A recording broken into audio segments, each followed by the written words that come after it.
What is going on, Colts Nation? Welcome back to another Bring the Juice Colts podcast live stream. Thank you guys so much for tuning in. We have week 16 action. Playoff hopes on the line today between the Indianapolis Colts and the Atlanta Falcons. Joining me, my guy, Matt. How are you doing today, my friend? Doing pretty good. You know, it's the holiday season. Merry Christmas Eve to you, Derek, and Merry Christmas as well. Same to everybody else watching right now. Let's hope Santa Minshew gets us a nice Christmas gift today. It's no longer Minshew Mania. It's Santa Minshew. That's Santa right. Minshew this week. Yep. But yes, happy Christmas Eve to all of you. Just letting all of you know right off the bat as I get started here. I think I am battling a little bit of a cold right now. So if I sound a little weird or look like I'm taking a little bit more time to get things through, just bear with me. It stinks getting sick right at this time, but we're going to power through it today. Really excited to be able to get back to streaming this game today, guys, and make sure to hit that like button, guys. It helps it get out to more and more people. So greatly would appreciate that. Be sure to comment in the comment section. Be sure to subscribe if you haven't already. Greatly would appreciate that. Make sure you guys also go and subscribe to the AFC South Roundtable that Bring the Juice is a part of. We just hit over 2,000 subscribers a week ago.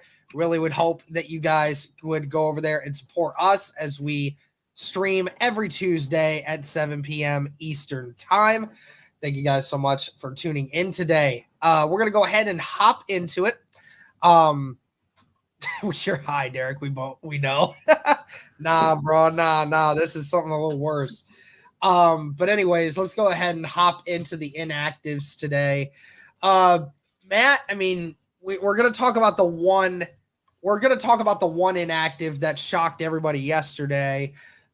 Here a little bit later in the episode, but Jack Anderson, Daryl Baker Jr., Eric Johnson II, Zach Moss, Segun Alubi, Michael Pitman Jr., and Braden Smith are all inactive for this game. Tell you what, man, I mean, I thought at least half that list was going to be ready for the game today. So definitely a little bit of a shock to see how many quality players are on the inactive list today. Yeah, it was really shocking with Michael Pittman, especially because he got cleared. He was good to go, apparently, and then they got to Atlanta, started getting some symptoms again, and now he's out. I thought it was a bit early for him to come back. I was like, really? That looked like a pretty big hit, and you're coming back already? Okay. But, are you not allowed to fly if you have a concussion? And if you're not allowed to, how's well, I mean, no, you're allowed to fly. Okay. I mean, again, he was cleared. I mean, and the neurologist said that he was perfectly fine, and he gets to the place, and then he starts having the symptoms again. So, I mean, unfortunately, concussions can do that sometimes. It's like it's almost like a relapse, and there's nothing you can really do about it. It's just kind of one of those things where, I mean, again, a neurologist can talk with you for an hour, 2 hours, whatever, and you can definitely talk your way through it and seem just fine. And then, those symptoms come back, and it's unfortunate part of this game. And it is crazy how certain concussions work like that. But it seems like, Pittman's just going to have to be out another week. Yeah, I was just concerned if you couldn't fly, how was he going to get home? I was like, okay, is he just going to take a bus? Like how we're doing it? Somebody drive him back. Yeah, I'll drive to Atlanta, pick him up, and drop him back home. That's fine. Let's get Pittman send the plane. But no, that really surprised me. And then, is Braden Smith? Does he have one knee? Does he only have one knee? Yeah, bro. He's been out it for sucks a long time. seeing that. It sucks seeing that. That's how that works nowadays. It really does stink knowing that Braden is not able to be available for this, and it really stinks. But been out for what, 6 weeks or something? but it is what it is. I mean, we can't move. We have to move on from it. Yeah. You know, we've had Blake Freeland in there. Mm-hmm. He's certainly not been costing us games. So can't really feel too crazy about it. But we can go ahead, hop into the next part of this. And I see some people talking about it in the comment section already, talking about how this could be a trap game for Indianapolis, which is crazy here, Matt, because the Falcons are favored in this game. Now, I mean, with them being the home team, I'd get it. Yeah. But Indy has a better record, and they've been playing much better than Atlanta recently. And yet, for some reason, according to ESPN and all Vegas metrics, the Falcons are favorites in this game. And it makes you wonder, like, do you view this as a trap game for the Indianapolis Colts? Yeah, I think this definitely can be a trap game.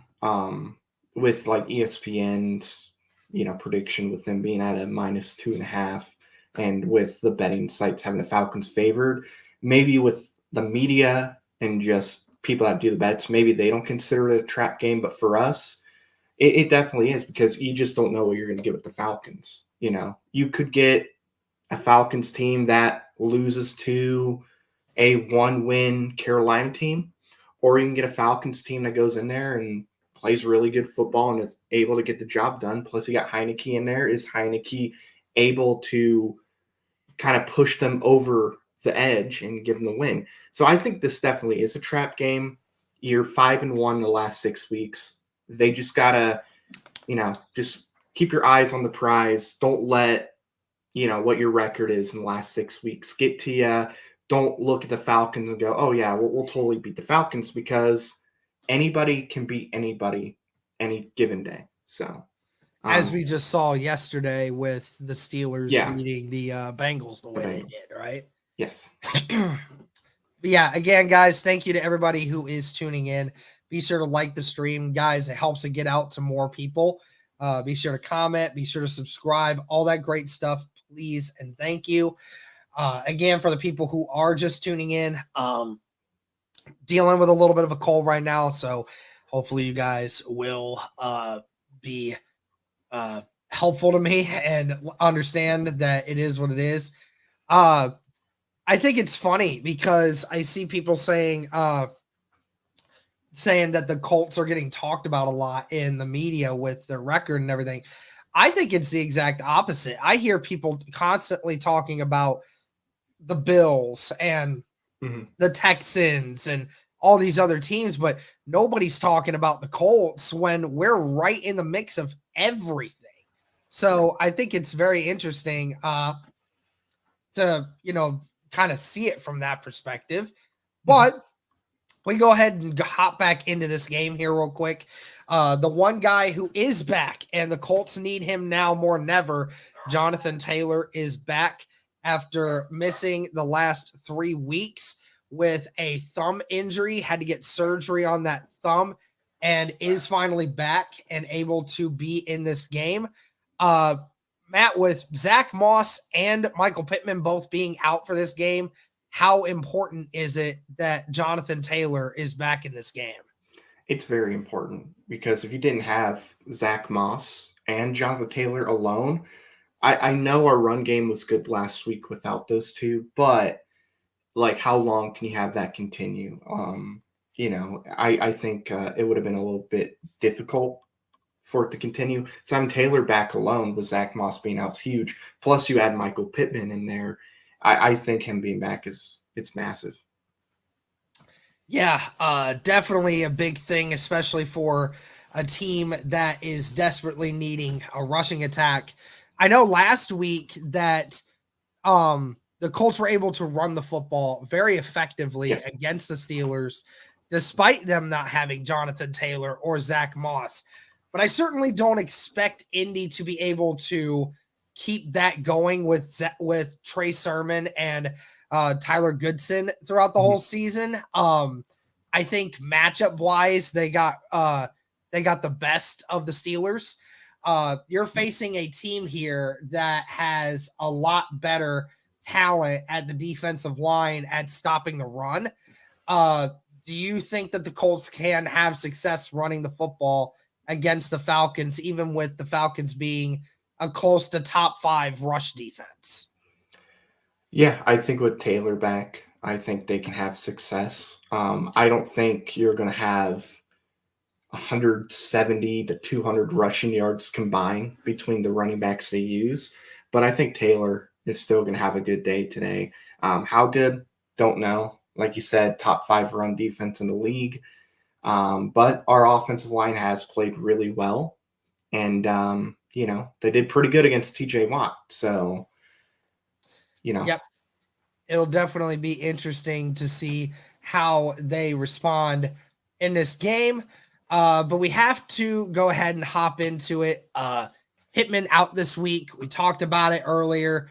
The concussion-like symptoms returned. So now our number 1 target will not be in this game. Now, we saw last week, Matt, even with Michael Pittman not in the game for a good chunk of it, the Colts were still able to throw the ball very effectively.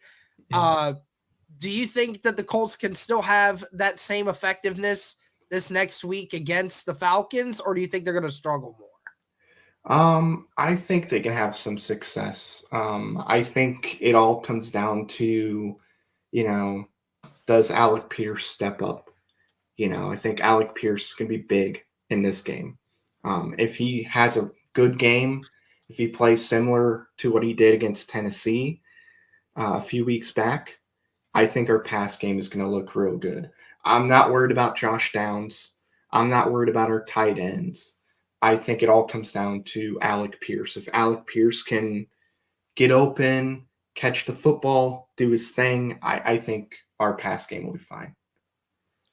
And I think that the thing you saw last week for Indy was the reason why we're able to throw the football the way we were was because you could run the ball at ease.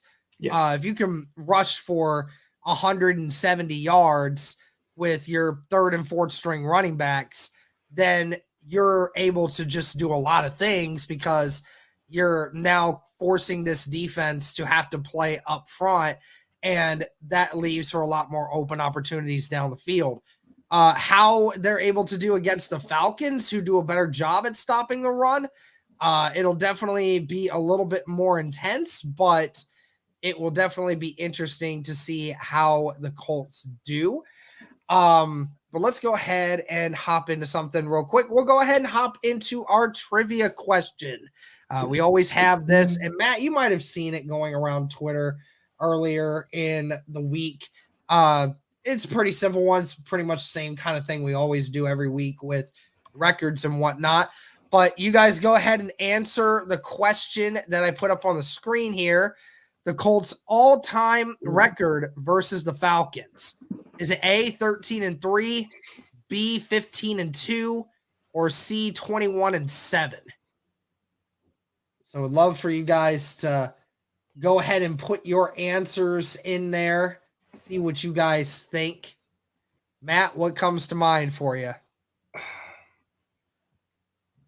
I'm trying to think first off how many years. Give me 1 second, all right? There's something at my door. I'll be right back. All right, it's breadsticks. He's getting some breadsticks, guys. Oh my God. Yeah, I think it's B. But I'm trying to remember, have they played the Falcons more than 17 times? That's where it gets tricky. Seeing some A's, seeing some B's, an occasional C here.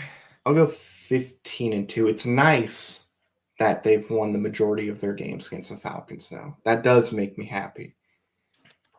Yes, very true. So all right, well, Matt locked his answer in at B. We will go ahead and give the answer. The correct answer is, in fact, B. 15-2 in the 17 meetings that the Colts have had against the Atlanta Falcons. So, hey, listen, we put the butt whooping on them every time. All right? Yeah. Very important. Twice.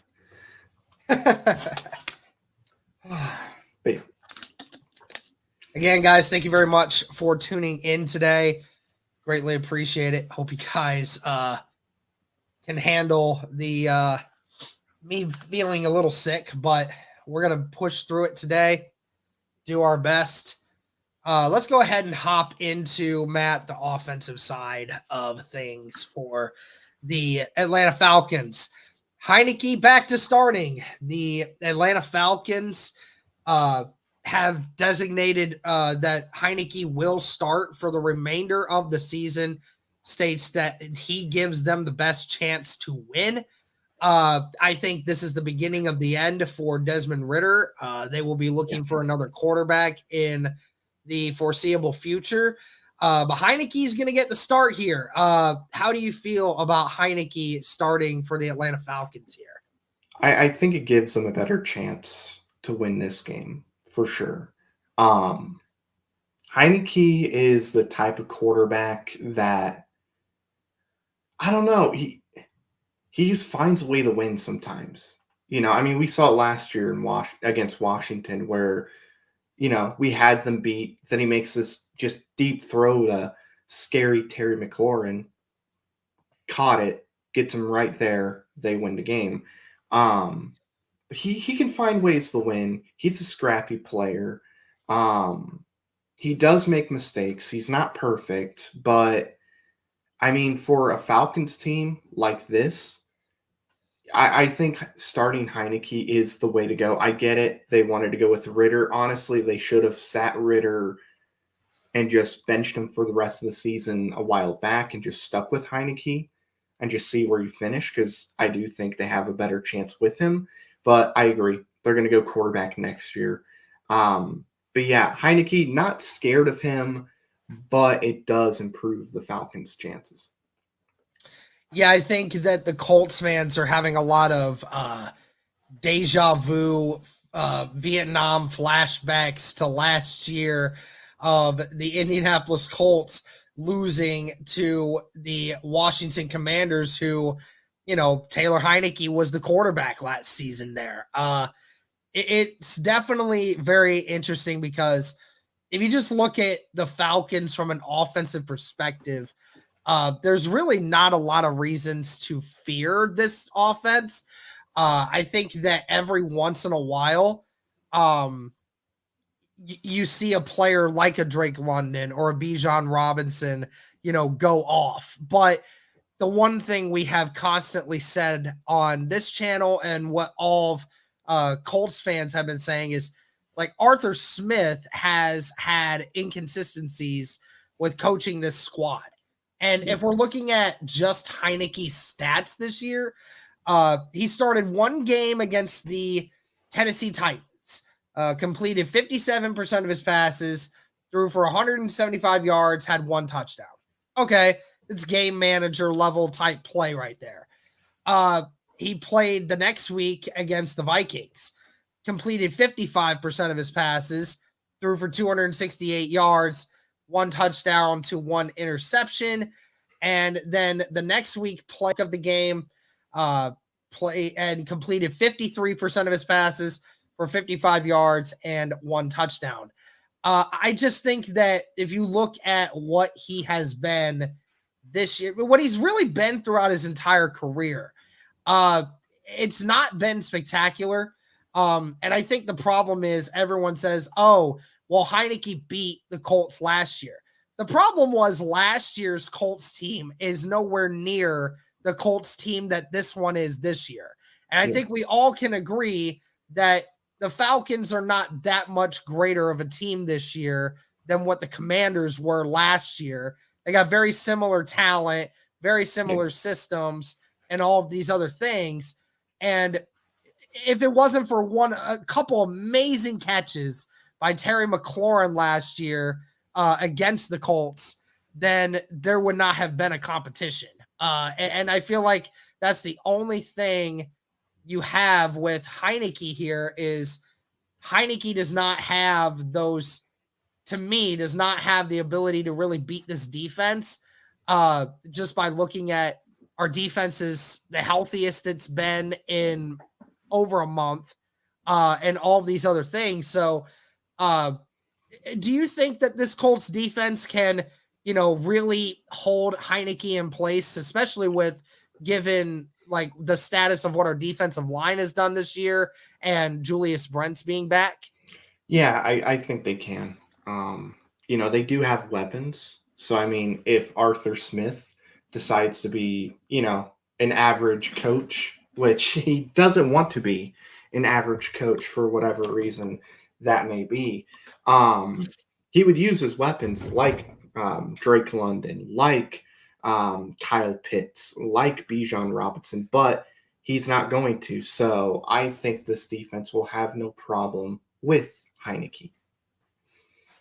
Yep, I think that it's just a lot of just fear mongering over what happened last year, when last year's team and this year's team is a completely different outlook than what we have seen this year. Yeah. your Yep, cats always finding a way to introduce themselves. Yep. And just gonna sit there. Yeah. Nice. Anyways, going back to the offense here that you talked about, which player do you fear most for if you were the Colts? Would you fear Drake London more, or would you fear Bijan Robinson more having a bigger game in this one? I think Drake London's going to have the bigger game, but again, if they use him correctly, I would be more afraid of Bijan Robinson. And for whatever reason, I get this feeling that Arthur Smith is going to decide, oh, we have Bijan Robinson. Let's use him in the pass game. And he's going to be used. And at that point, I would be more terrified of Bijan than I would of a Drake London or a Kyle Pitts. But knowing Arthur Smith, I'm going to say Drake London by default. I would definitely say for this type of game, it's definitely more of a Bijan Robinson, because we have seen Indy have difficulty stopping the run, even against offenses that have not been good this year at running the football. I mean, we go back to the Tampa game. Tampa has the least amount of yards. I think they average only about 58, 59 yards a game rushing the football, and yet we gave up 100+ yards to that rushing attack. Now, albeit it did not have Grover Stewart. He is straight chilling on your shoulder. Right? Yeah, he is purring. Oh my gosh. Wow. Yeah, I mean, it's a different situation because they don't attack the middle with Bijan Robinson. You'd attack the outside edges because Bijan Robinson's such an athletic, electric player. Grover Stewart's impact might be limited in that regard to the game's performance. Yeah. And I mean, obviously, Drake London, I feel very confident in our corners to be able to go up against him. Juju Brents especially. I mean, Juju's been on lock for a lot of different reasons.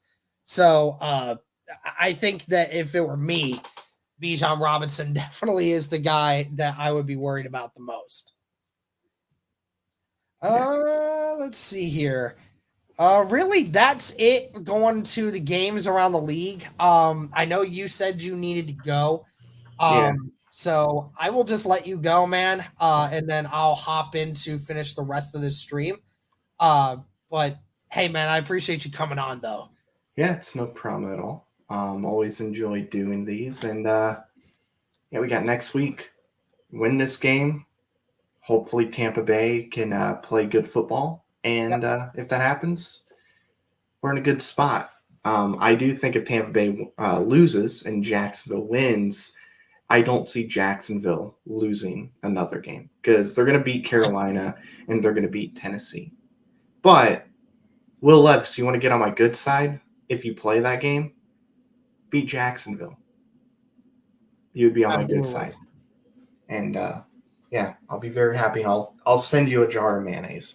How about that? All right, we're going to get you on the fridge here. Come on, get off, please. Thank you.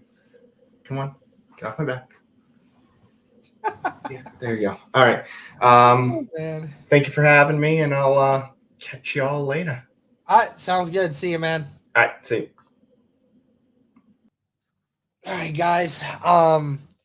I'm gonna go and get something done real quick. Give me a few minutes, and then I'll be back. Gonna leave the stream up. Uh, just gonna check something out real quick, but we will be back. Just give me about 5 or so minutes, and then I'll be back on the stream. I appreciate everybody hanging out. Again, guys, just keep an eye out. Just wait for me. And then we'll be right back. Okay. Thank you guys so much for tuning in. Be right back.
Hey guys, sorry.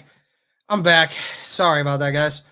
Taking a little bit of time to check something out, but back here doing this. Appreciate you guys. Sorry about that.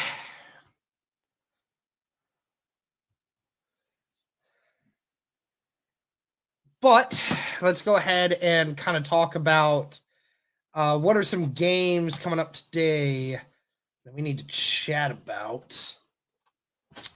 NFL schedule.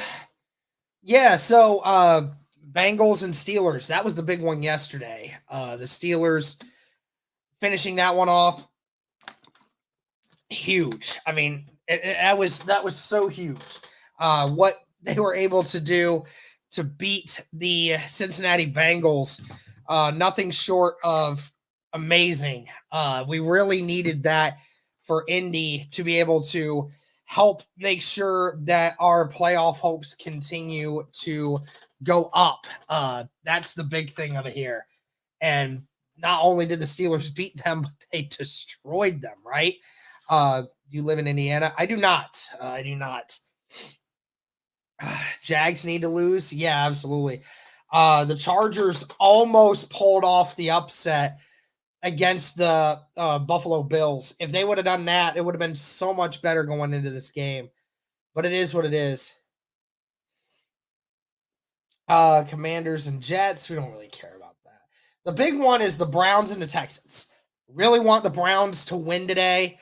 I know that they're close in record to us, but I'd much rather the Browns just win at that 5th seed, just keep winning and just secure the 5th seed and just let us do what we need to do. I think that that's going to be the important thing here. And the Texans without CJ Stroud for another game is going to be the big one. Our kicker almost pulled it off. Yeah, absolutely.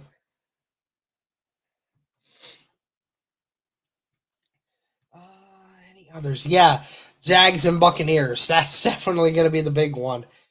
We definitely want that to happen.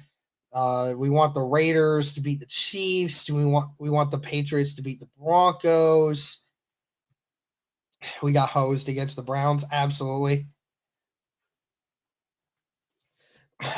Well, I mean, it said that if Indy wins this game, then they're at a 74% chance to make it to the playoffs. So, there's obviously big inclination to winning this game because if you do, then you feel pretty confident about your team's ability to finish it out, you know? There's a lot of things going for the Colts right now.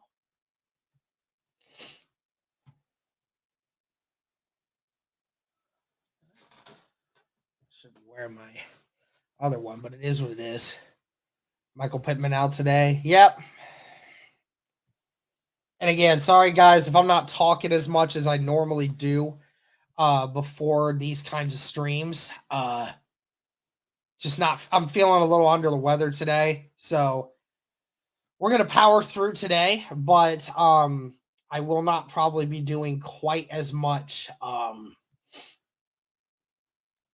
commentating or free speaking as I would normally do. We can get the 4th seed, right? Yep, we can.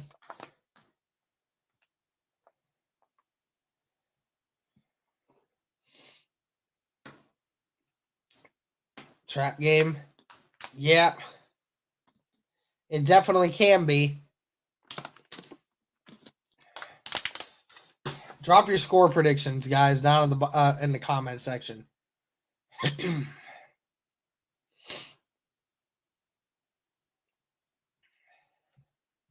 Appreciate it, guys. Thank you. Yeah, I know it's going around. Unfortunately, it's my one time this year where I'm starting to feel ill, and it kind of stinks.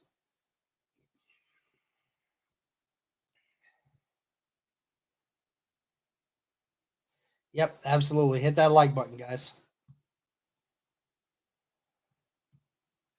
Appreciate everybody tuning in. 120 people watching right now. 103 on YouTube. So I greatly appreciate that, guys. Oh, nice. Moss is not playing. Jonathan Taylor will be.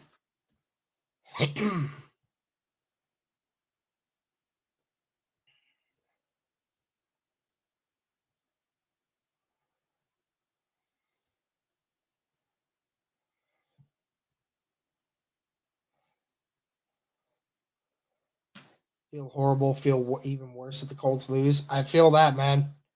Feel that. What if Jacksonville loses today and we win? What happens to the playoff picture? Then we would be number 1 in the AFC South, so we would get that 4th seed, presumably.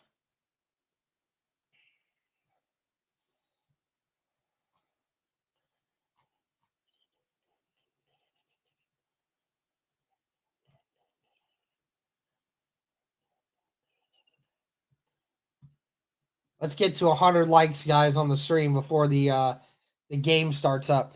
Be about 20 more minutes, 25 more minutes actually, till the Colts play against the Falcons. My dad says 28-21 Colts. I think 24-17 Colts. Okay.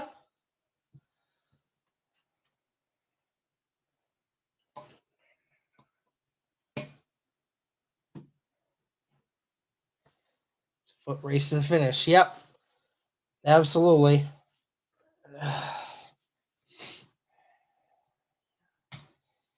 All right. Well, while we're waiting a couple more minutes here, let's go ahead and favorite coach on the Colts staff other than Shane, Tony Sparano.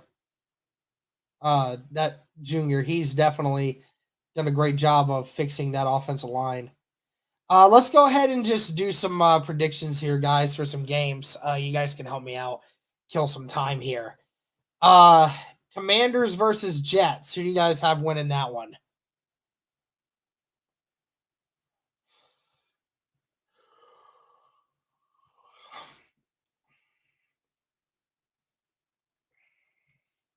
Got a Jets. First one, Jets. Hey, Grace. Hey, Graceland. What's up?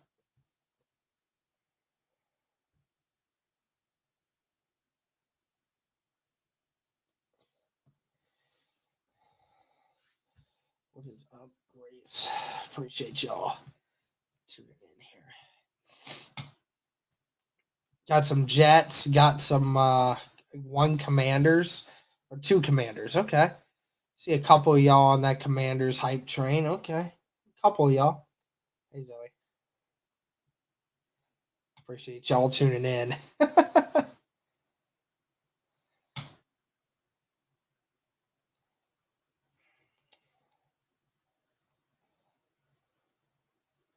Listen, everybody help my co-host out. Everybody help subscribe to the Cody Felger Show. All right? Everybody helping the man out. Okay? Appreciate y'all. Thank you to everybody who is subscribing. Be sure to like the stream, guys. Helps to get out to more people.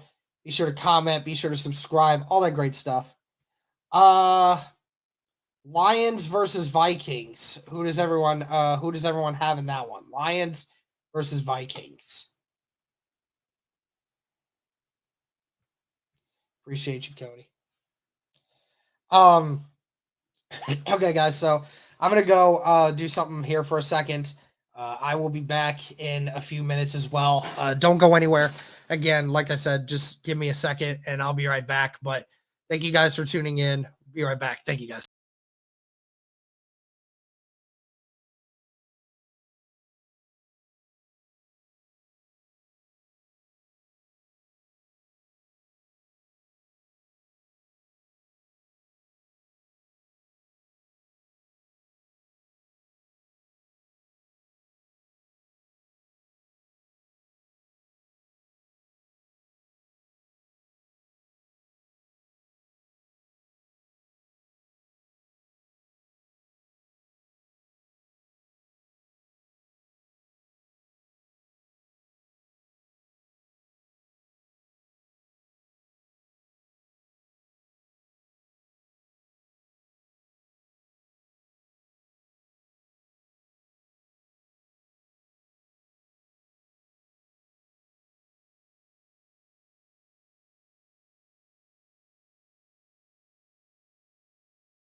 I'm back, guys.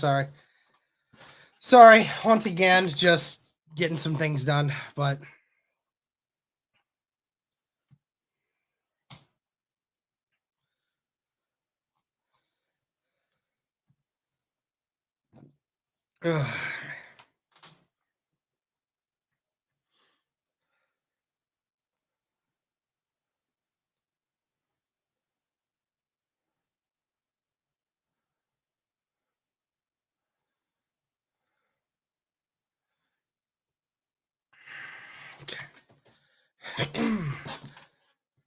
last night showed us how tough division games are. Oh, 100%. I mean, it's something about a divisional game in the NFL is just rough. Just rough to deal with.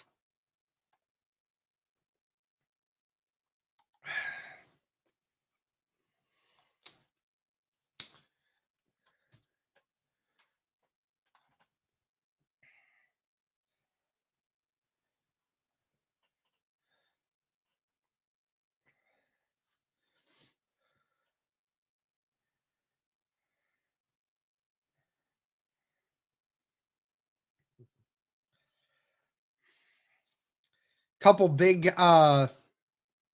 key records on the line, guys.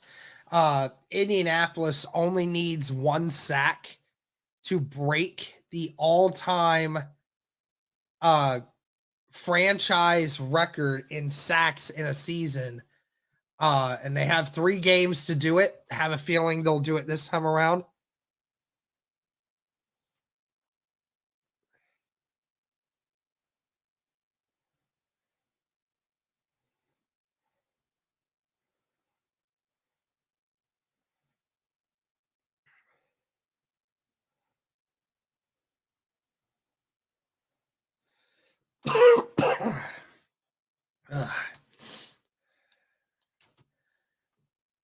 How come Colts don't have a fullback?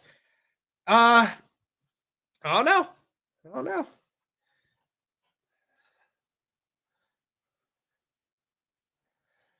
I was at that game. We were already checked out, one of Frank's last games.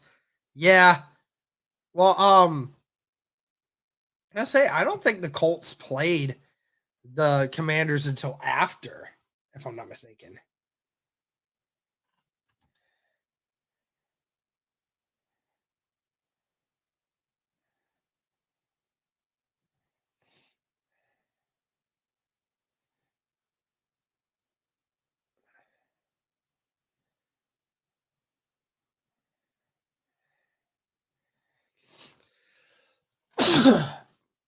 Hey, sorry guys.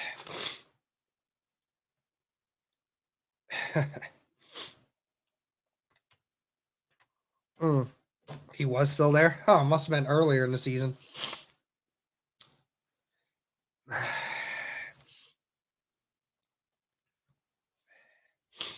Dio, Pay, and Abukum have been so good this year. Even Defoe's been great. Any chance we get to 72 sacks? Nah, fam. You out of your mind.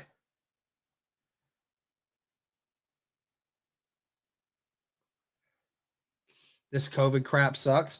Oh, you have COVID, man? Oh, that's rough. That's rough, AR season.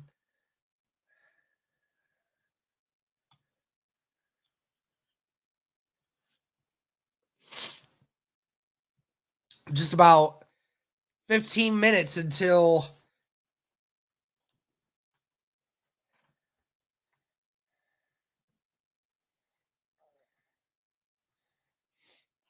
are we ending the day in first place? Yes, sir.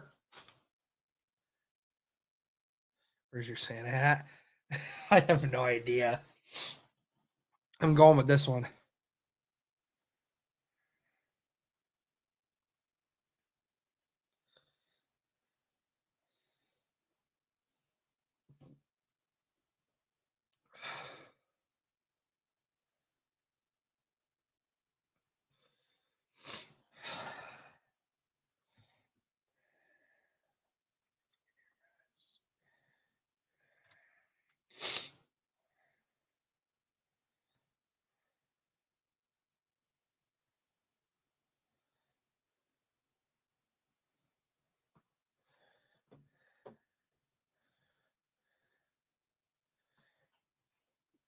Anthony Doe. Anthony Doe with a $20 super chat. My guy. Merry Coltsmas, baby. Let's get this win. Hey, appreciate you, my guy. Thank you. Thank you so very much.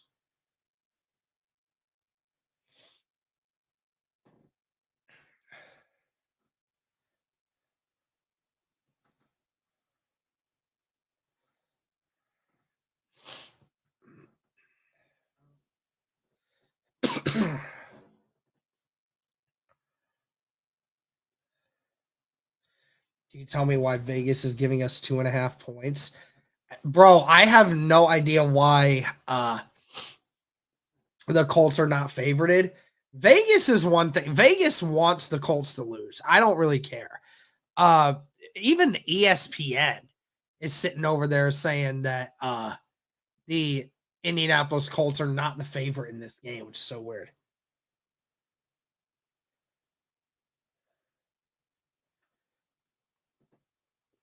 Because Pitman is out. But Pitman was out for the majority of the Steelers game, and we still whooped them. And we didn't have Moss. So it's like it just doesn't seem to fit the argument. Yeah, but shout out to everybody in here. Again, if you're just tuning in, appreciate everyone. I am feeling a little bit under the weather today, but we'll go ahead and still keep doing this stream. So greatly appreciate all of you guys tuning in today.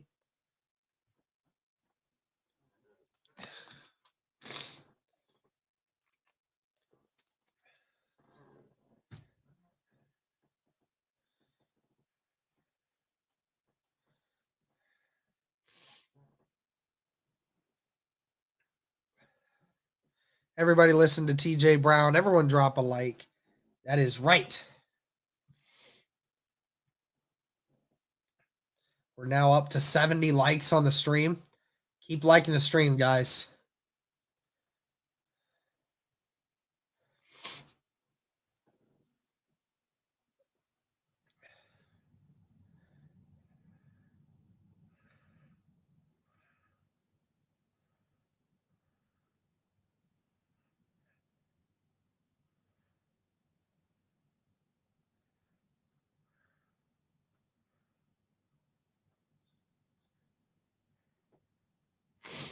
Yes, Pitman is out.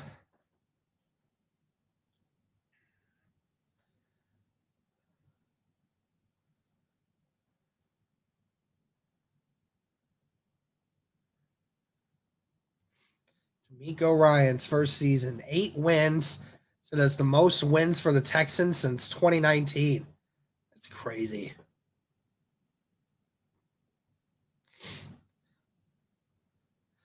Tell you what, D'Amico Ryans has really done a heck of a job over there in with that Texans organization, man. They got the best hire for them, and we got the best hire for us. All right, guys, be back in just one more minute, okay? Be right back, guys.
All right, guys, I'm back.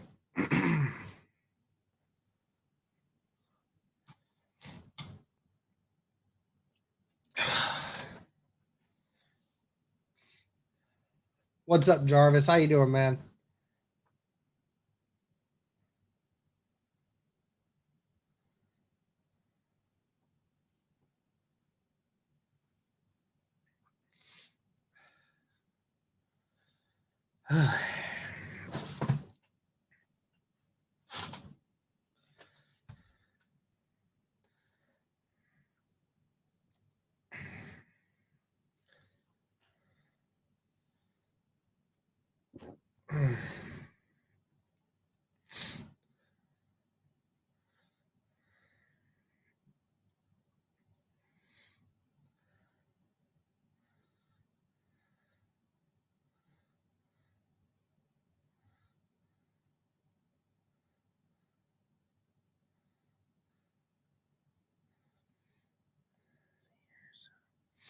$164 people watching.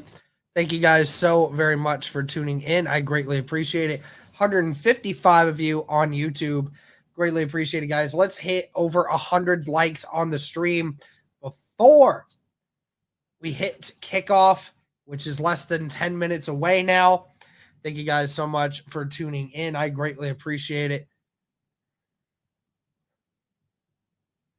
Lockett or Zay Flowers. I would have went Zay.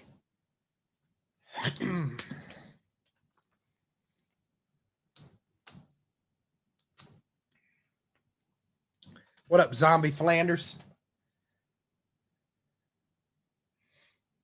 Yes, I do see a lot of running today. What up, Venom? What do you prefer, Heineke getting sacked all day or him throwing a few picks? Probably him getting sacked all day. That would be the big one for me.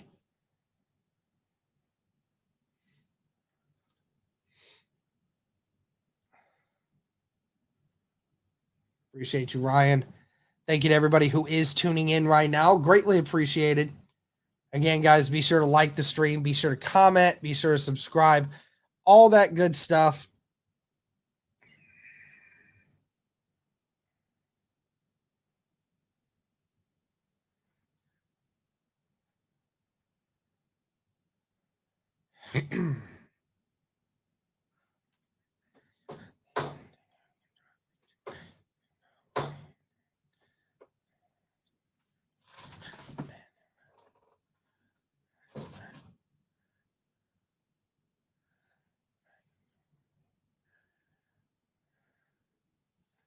One second, guys.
All right, guys.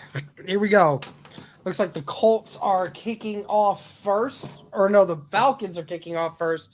And the Colts will receive firstly. Remember, Isaiah McKenzie out for this game, suspended for the beginning of the year. Colts are on Fox today. Do we play better on Fox or CBS? I'm not entirely sure. But yeah, it'll definitely be interesting to see how the Colts go about this game. Looks like Jonathan Taylor is not out there right away. Won't get the first reps, but we'll see. One receiver to the right, tight end on both sides, 2 tight ends on the left, actually. So we play action, just going to dump it down, and it was intended for Granson, but it was thrown behind him. So it'll be 2nd down and 10 coming up. Colts with the 8th best scoring offense this year. No Michael Pitman in there today, so they're going to have to rely on their rookie stud wide receiver Josh Downs and Alec Pierce. One receiver on both sides. A receiver on the right, 2 receivers on the right now. It's going to be another play action. It's just going to dump it to Downs, and they're all over it. They ran the same play twice just to the left side, and Josh Downs gets tackled for a loss. So it'll be 3rd down and 11 coming up.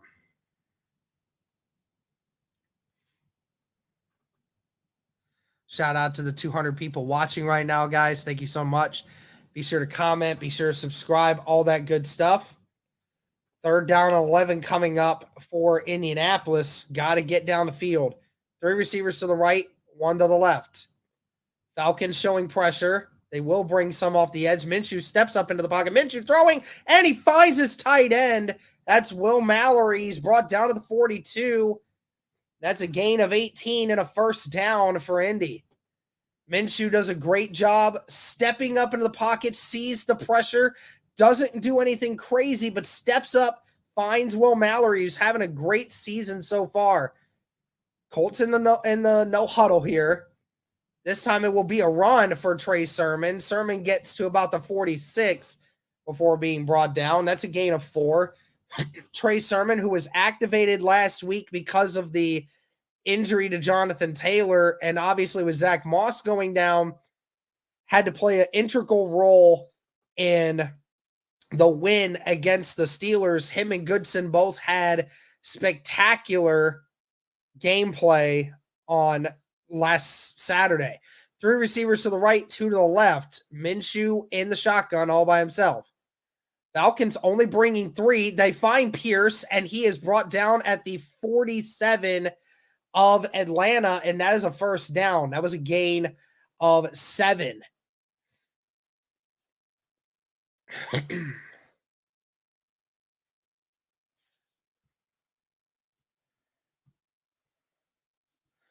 Two receivers to the right, tight end on the left. Jonathan Taylor is now in. Will Mallory with another 1st down grab, brought down at the 34. Great throw there by Gardner Minshew. Mallory took a little bit of a hit on that crossing route, but does a great job of covering himself and spinning away from it. 2 receivers to the left, 1 to the right, tight end on the right, ball at the 35.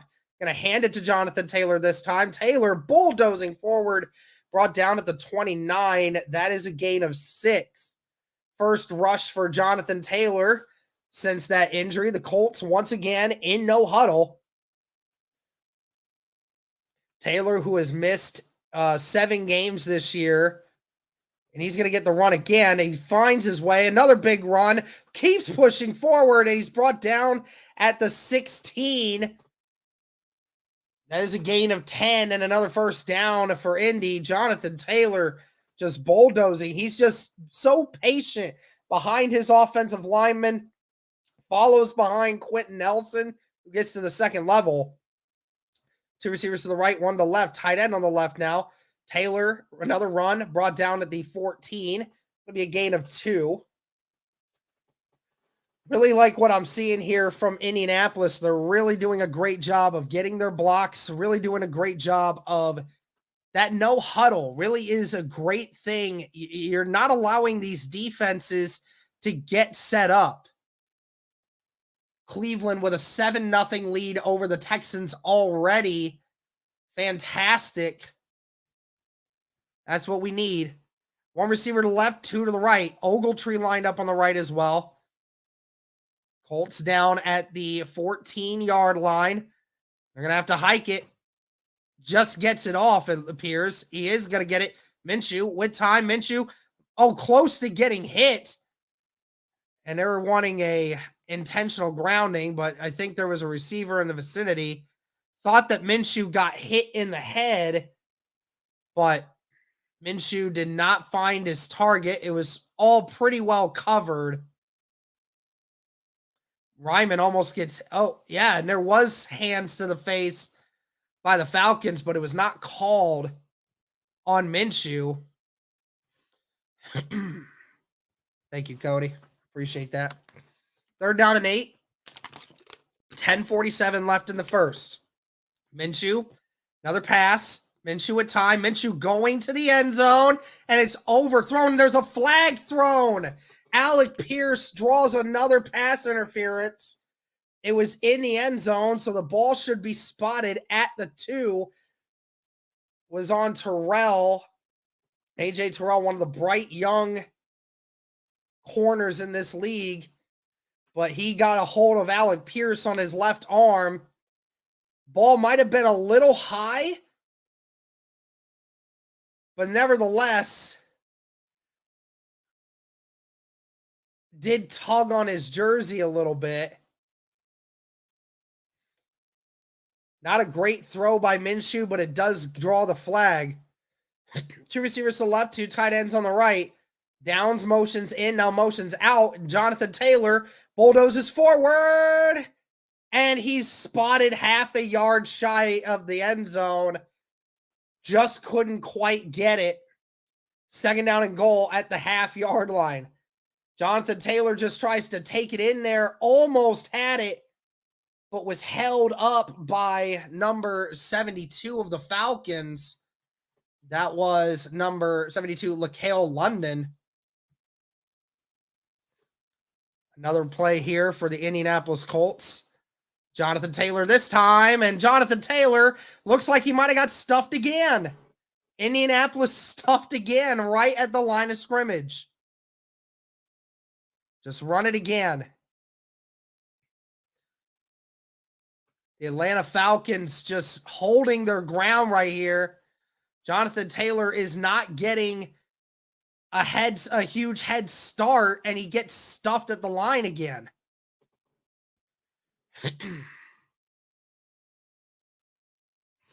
3rd down and goal, 9.5 minutes left in the first quarter. Colts trying to score on their first drive. It's going to be another run. Jonathan Taylor takes it this time, and he does get in. That one is a touchdown. Welcome back, Jonathan Taylor. And the Colts score on their opening drive to start the game. They had Josh Downs focused on the rush there, and the edge, Bud Dupree, focuses on Gardner Minshew instead of taking Jonathan Taylor, and Taylor gets hit really hard by the corner, but ultimately the weight and the size of Jonathan Taylor is too much for the corner to stop the momentum, and the Colts will get it, and the Matt Gay's extra point is up and good. Bates trying everything he could, delivered a great hit, but Jonathan finds his way in anyway. 7-0 Indianapolis. Glad to see JT back. Thank you, Hunter Peterson. Greatly appreciate you, man. Drug test for Taylor.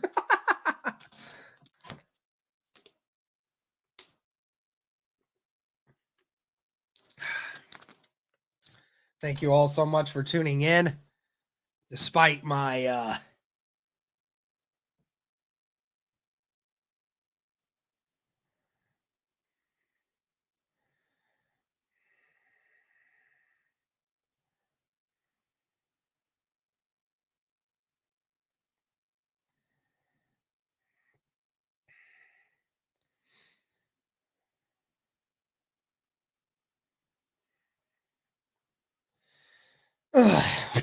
well, and I'm paying attention to the other game, the Cleveland-Houston game. That one is definitely big. Jaguars play tonight at 4:05. That one will be interesting to watch as well. Need to keep an eye on that one.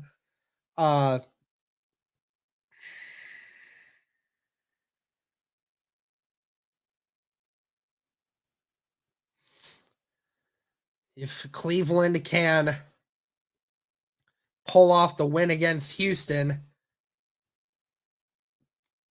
It definitely helps Indy in the playoff seeding.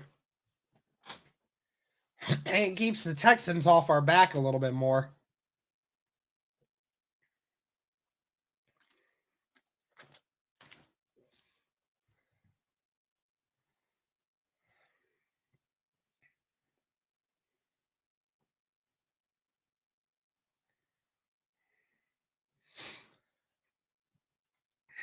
Fantastic work by the Colts on that opening drive. Just something about it when Minshew and Steichen get locked in, just something about the game plan that makes it easy for him. First opening drive touchdown allowed by the Falcons this season. That's insane. Colts went 13 plays, 5.5 minutes on that drive.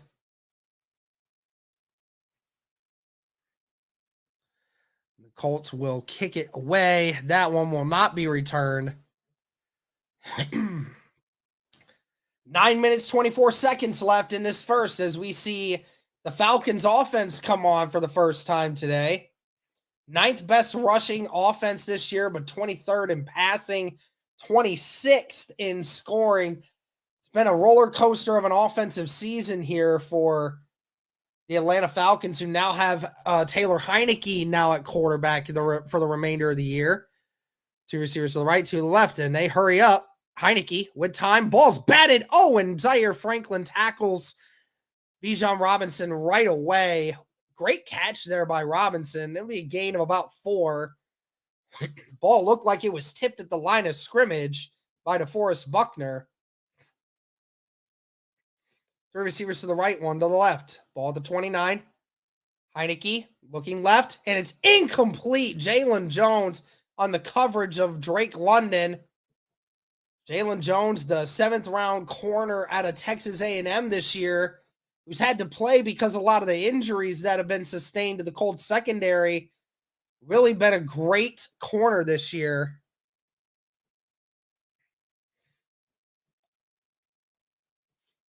The 3rd down and mid coming up. 3 receivers to the right, 1 to the left. Colts showing, keeping back. Now Pitts now motions to the left. Heineke finds his receiver, and he's brought down at the 44. That was Scotty Miller with the catch. Miller just finds the soft spot in that zone coverage. Brents doesn't come over quick enough and doesn't read it.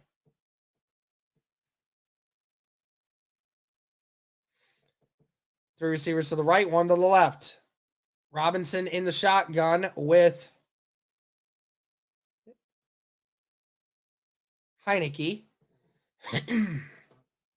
Well, we see the first rush here from the Falcons, and the Falcons going to run it. And Bijan Robinson has a lot of room in front of him. One guy to beat, and he's brought down at the 23 by Rodney Thomas. Robinson with that speed, and his first rush goes for 30 and almost broke it. They seal off Grover Stewart, and EJ Speed doesn't get over quick enough. The ball's at the 24. Two receivers to the left, 1 to the right. Tight end on the left as well. Falcons now in Colts territory. Gonna be another pass here. Heineke looking to the end zone, and he finds his wide receiver. That's Kyle Pitts. And just like that, the Falcons have tied this game up. Took only 6 plays, and the Falcons are in business.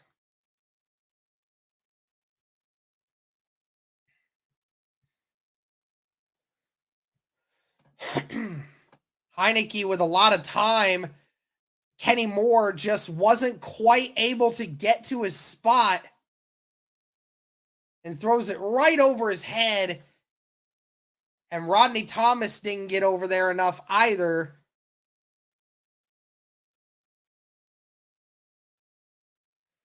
It is tied at 7 minutes and 42 seconds. Took the Falcons less than 2 minutes to tie this game.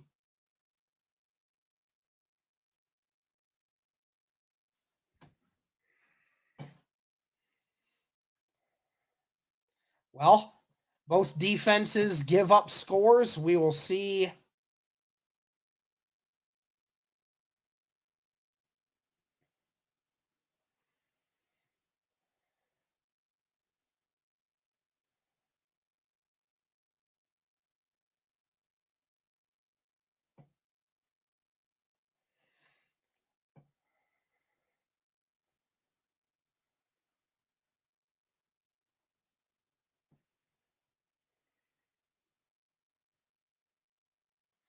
Might end up being a shootout in Atlanta today, huh?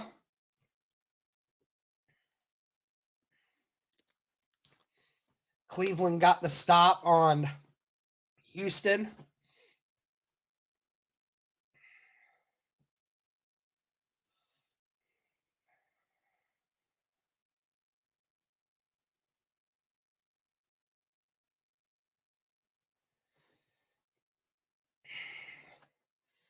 Well, it's that same route. It's that one route that always gets the Colts in like almost the red zone territory.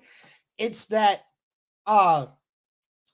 fade route on that left side that always gets the Indianapolis Colts. Either the corner and the flat is not deep enough, or the safety is not over far enough on the right to stop it. And it hurts the Colts a lot every single year. And every game this season, it's definitely been a problem for the Indianapolis Colts.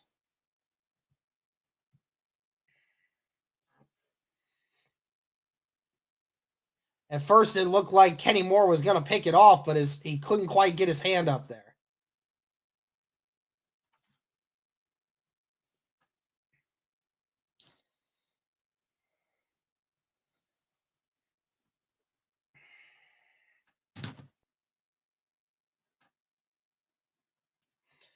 Well, tie ball game, 7-7.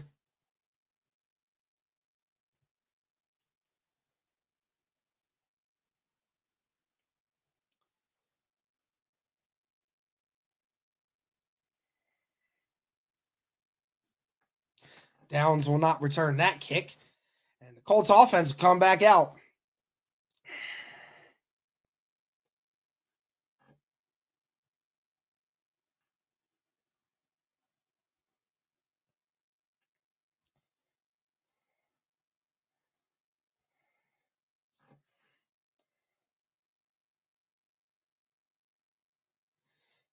Here we go. 7:42 left in the first quarter. One receiver to the left, 3 tight ends set on the right for Indianapolis, and they're going to just dish it out to Jonathan Taylor, who gets back to the line of scrimmage and isn't able to get anywhere. Great tackle there by Harrison, who was matched up one-on-one with Blake Freeland on the outside.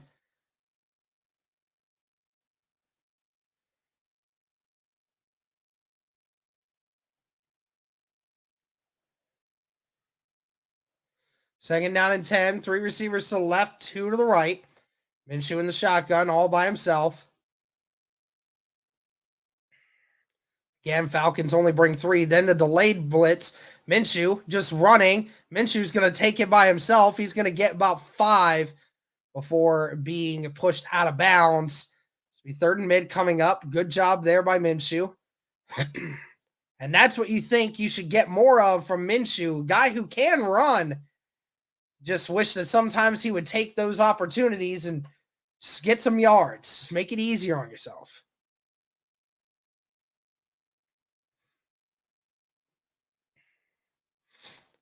Three receivers to the right, 1 to the left. Taylor in the shotgun with Minshew. Falcons showing blitz. They are bringing guys up the middle. Minshew finds his guy, Josh Downs, and Downs gets the first down. gets a gain of 6. Great job there by Josh Downs, his first catch of the day.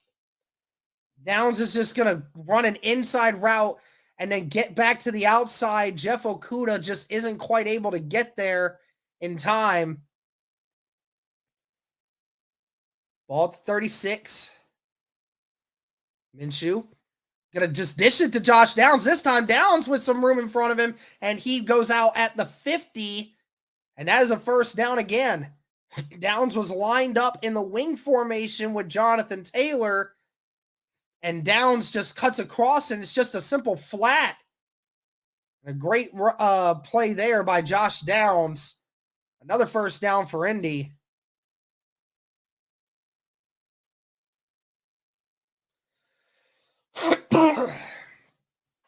Five and a half minutes left in the first. Ball at the 50. 2 receivers to the right, 2 to the left.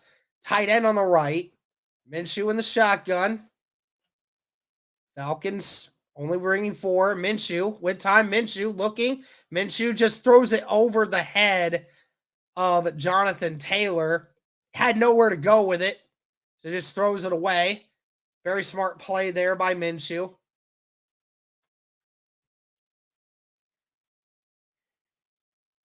Had DJ Montgomery a little bit deep there, but wasn't quite looking there. And Jonathan Taylor got out of his block a little too early. There was really just nobody there. Great coverage in the backfield there by the Falcons. 2nd down and 10 coming up.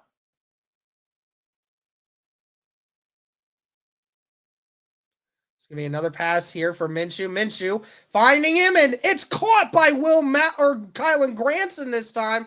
There's a flag on the play. We'll see what it is. It might be coming back. Looks like Calais Campbell is down. Holding on the defense, so that penalty will be declined. It'll be another first down for Indy. Calais Campbell comes off the field looking a little banged up.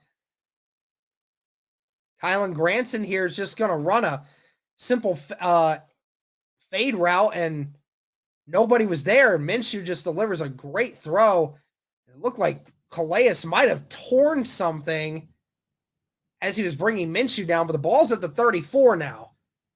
2 receivers to the left, 1 to the right. Tight end on the right. Colts, another great drive here. See if they run the ball this time. They will. They'll give it to Jonathan Taylor. And Taylor loses 2. Brought down by number 55. That's Ellis, who gets into the backfield before Jonathan Taylor could even get out of his jump cut. Nelson just missed the block. It was a great play.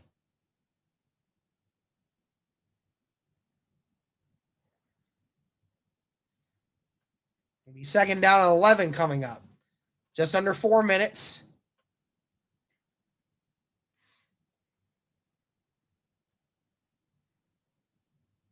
Minshew just gets sacked. Minshew tried to step up into the pocket. Blake Freeland got beat. And Harrison, for the 2nd time on this drive, has made a big play. Minshew tries to step up into the pocket here. Freeland gets pushed back, and Minshew ends up tripping over Freeland.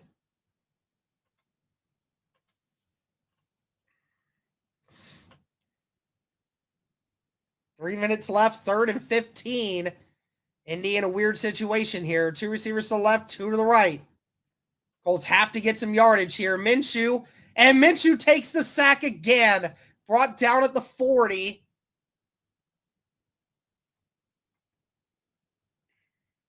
And there's some pushing and shoving after the fact. Quentin Nelson getting involved. And it'll be 4th down, and the Falcons get the stop. Minshew walked right into it again. That pocket collapsed, and Minshew just ran into something that wasn't there. But now the Colts look like they'll have to punt it. And they will. after what looked like a promising drive there for the Indianapolis Colts, gets stuffed. And they will get the stop at the 3. Great punt by Rigoberto Sanchez, and the Falcons will have to take over at the 3-yard line. But it is 7-7.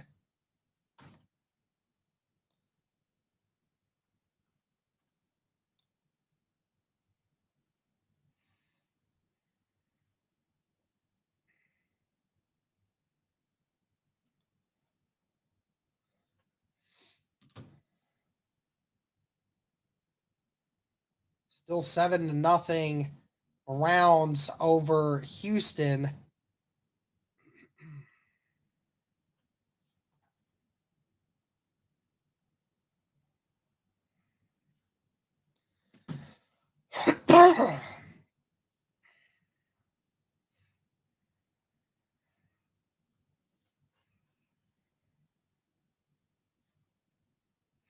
It stinks because that drive, it had so much promise on that drive, and it just stinks because it was a mixture of the offensive line getting beat and Gardner Minshew just creating his own havoc. Browns get the stop on Houston.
Now the Indianapolis Colts take over on defense here. The Falcons lined up deep in their own territory here. One receiver to the left, 3 tight end set for Atlanta. Atlanta's going to pass it, and they find Pitts, and he's down at the 23. Nobody has been able to slow down Kyle Pitts. Heineke again with just another, and Pitts who catches it one-handed behind his back. Rodney Thomas just a second late.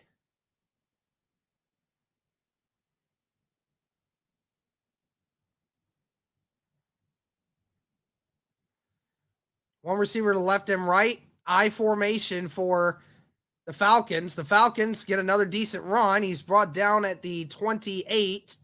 That's a gain of 6.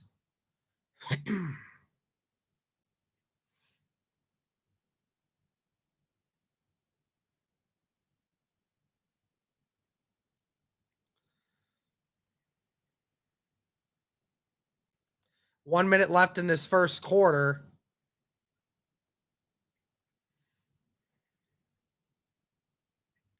Two receivers to the right, 2 to the left. Colts haven't gotten any significant pressure, and Robinson is going to get brought down for a loss of 2 by guess who? Grover Stewart. Grover just beat his block on the inside, lined up one-on-one with the center, swims over, and Robinson stood no chance. Robinson tried to spin out, but Grover just grabs him and pulls him down. Great stop there. 3rd down and 6 now. 2 receivers to the left, 1 to the right, tight end on the left. and there's a flag. They might have gotten the Colts for jumping offside. EJ Speed tried to blitz and might have been over the neutral zone when the players moved. Or is he? And it is. So now it's going to be 3rd and 1. This Colts defense has not been playing well so far to start this game, and it stinks. They're actually going to get DeForest Buckner for this and being in the neutral zone, even though I think they meant to say it was EJ Speed. Speed tried to blitz.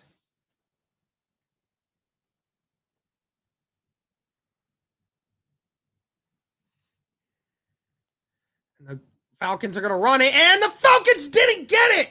They're brought down at the line of scrimmage. The Colts stop them. The Colts brought the delayed blitz on the inside, and the Colts get the stop. It'll be 4th down and 1 coming up as the first quarter ends. What a play there by Indianapolis. I doubt that the Falcons will go for it, given that they're at their own 30.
Not sure if they're punting yet or not, but we will have to see.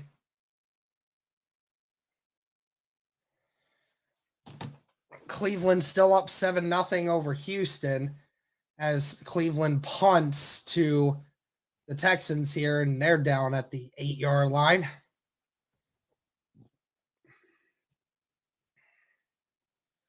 So the Jets are winning against the Commanders with 8 minutes left in the first quarter.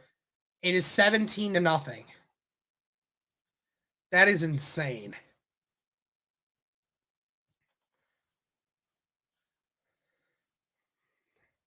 Yeah, Trevor, like, it's not like Ballard wanted to get rid of Gilmore, but Gilmore did not want to be an Indy anymore.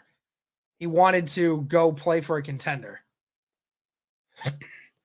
Great job there by Ebukam and DeForest Buckner and then EJ Speed, and it looks like the Falcons will punt. So the Colts defense does get the stop.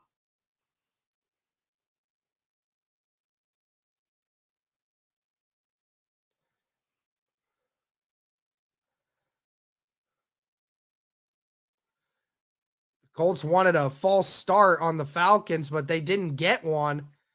Downs is going to catch it at the 18-yard line, and that is where they will take over. Oh, I'm going to change my banner here. It is not the first quarter anymore. It is the second quarter. As we start this second quarter, Indy will take over.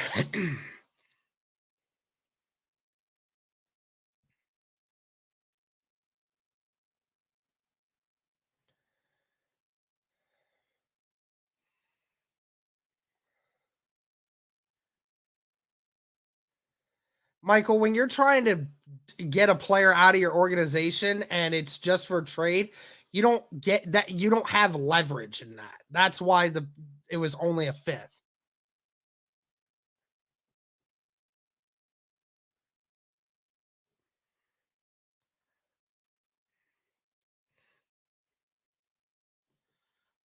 Ball at the 18 for Indy. I don't know what the stop is for, but we're not seeing it. There's still people out there right now.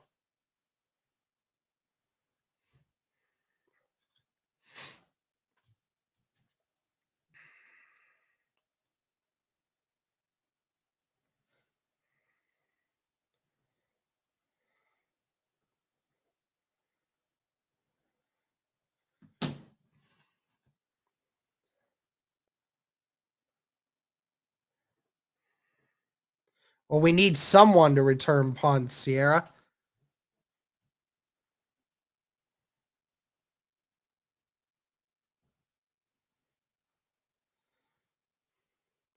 I don't know if this is just like an extended media timeout that we're just seeing here, but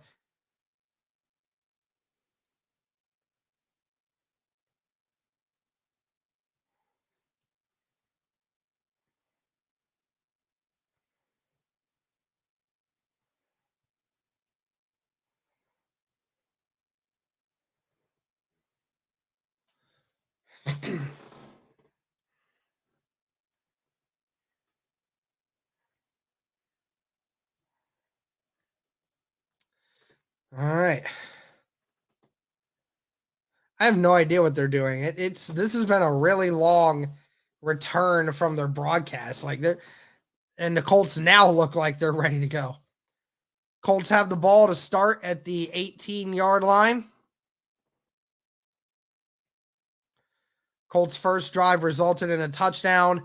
Second drive started off promising and then had a couple sacks that held them back.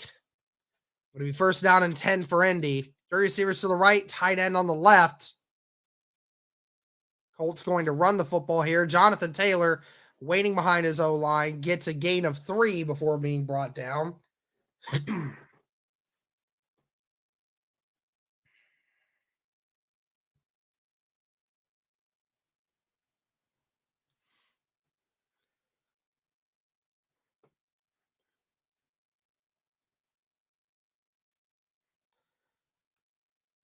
Jonathan Taylor with 9 rushes in this game already.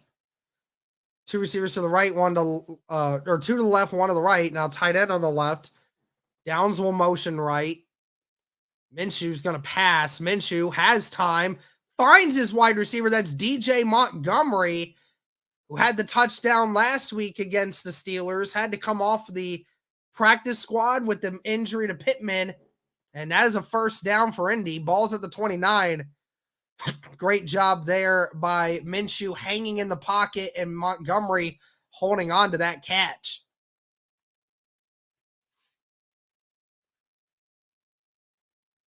Two receivers to the right, 1 to the left. Ogletree on the left as well. Minshew under center. They're going to hand it off to Taylor again, and Taylor nowhere to go, and he ends up getting stuffed at the line of scrimmage.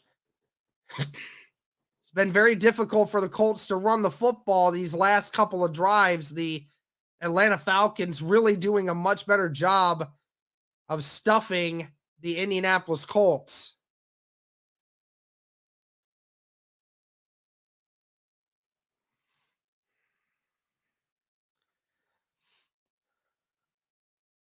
Two receivers to the right, 2 tight ends on the left. Be another play action. Minshew with time. Minshew gets hit as he throws it. It's probably a good thing that he did get hit because that was double covered. And they're blowing this play dead, even though the Falcons were thinking it was a fumble. Even though Minshew definitely threw this. Gets hit off that right side. He's not able to get it off. Third down and 10.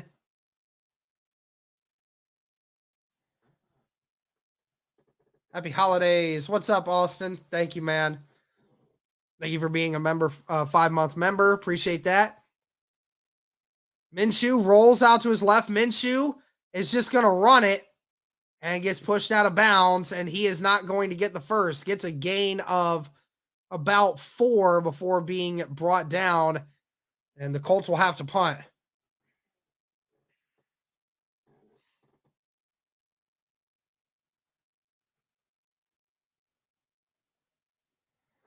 Appreciate you, Austin.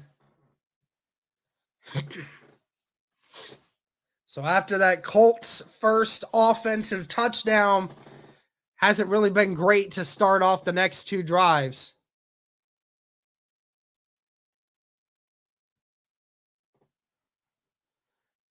Falcons going after it, and Sanchez gets it off anyways. He's caught at the 19, gets to about the 26 before being pushed out. Colts defense will come back out.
Be right back, guys.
Don't freak out, guys, all right? It's tied. Heineke facing pressure. Heineke goes down. That's a sack by Kwity Paye for a loss of 1, and that does it. That will be the record. Indianapolis Colts now have the franchise record this season for the most sacks in a season by a Colts team. Kwity Paye just beats the right tackle, finally catches up to Heineke. One receiver to the right and left, tight end on both sides. Tight end on motion left now. It's going to be another run. Bijan breaks the first tackle, gets maybe a yard, but he's brought down by Kenny Moore and Kwity Paye.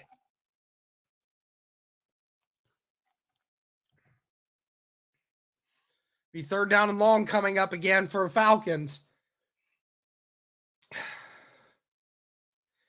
Yes, it's still a sack.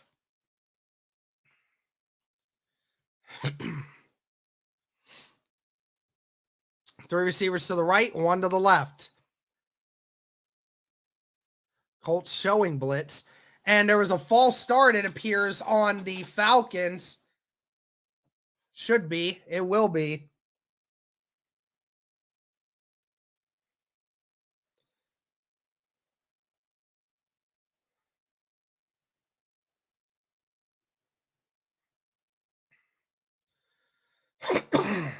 False start for Atlanta.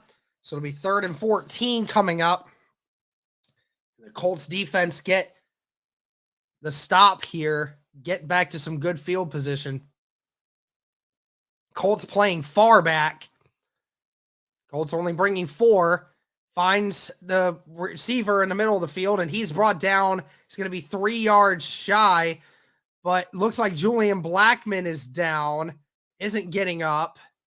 That's not good. See what happened here with Blackmon. Blackmon comes in, gets hit on the shoulder from Cardale Patterson. Might have be a shoulder injury, and that is not good if you're the Indianapolis Colts. Julian Blackmon, who's having a spectacular season this year, and he is down.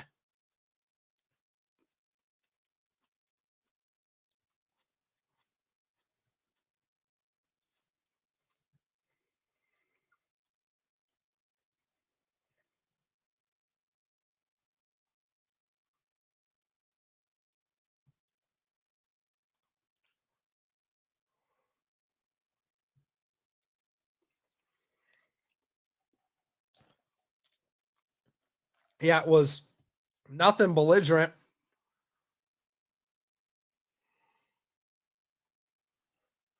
Just had, yeah, it says it's a sack. Just because the announcers didn't say it was, doesn't mean it wasn't.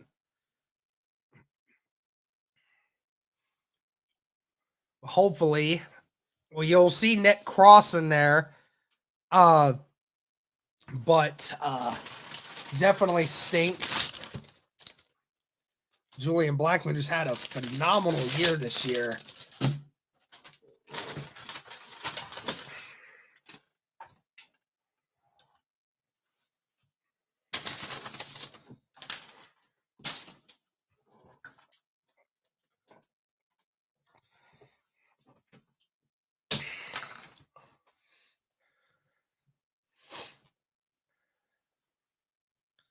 Still 7-0 Cleveland over in Houston right now.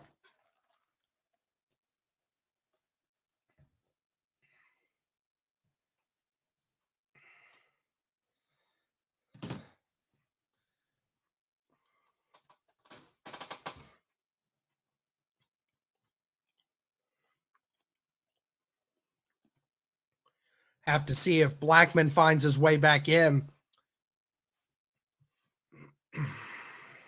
Shout out to the 415 people watching right now, guys. Thank you so much for tuning in. Be sure to like the stream. Be sure to comment. Be sure to subscribe. All that great stuff. Thank you guys so much for tuning in. Blackmon is off the field. Obviously favoring that arm. Definitely looks like a stinger. Hopefully we will see him back.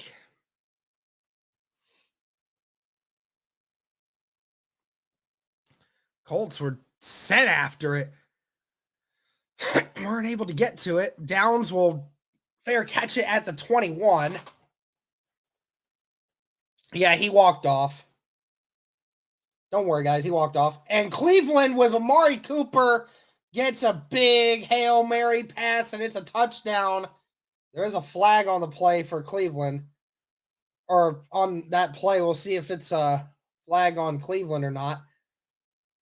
Derek, what are you doing for Christmas? Gonna go and hang at my parents and my girlfriend's parents.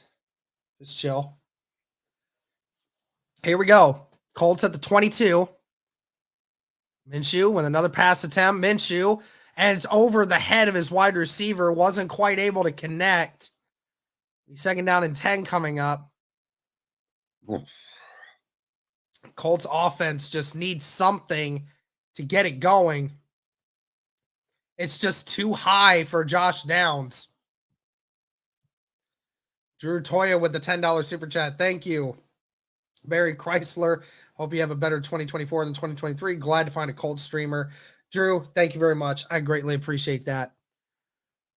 2 receivers to the right, 1 to the left. Tight end on the left. Pierce motions in at the line of scrimmage.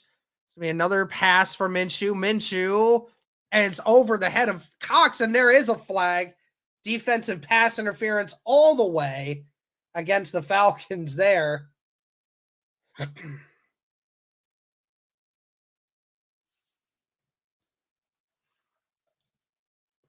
Wiley Cox was almost tackled on that play by Williams. Pass interference on the defense, so that'll be an automatic first down for Indy. Thank you, Stephen.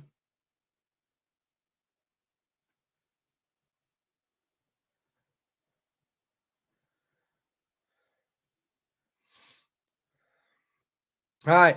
That's the third penalty on the Falcons in this game already.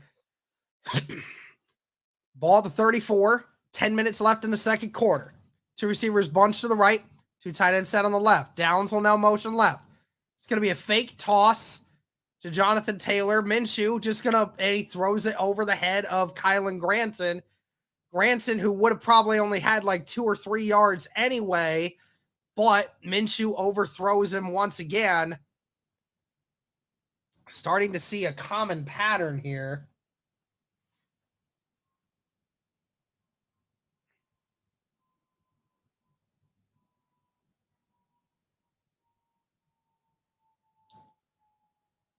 Second down and 10.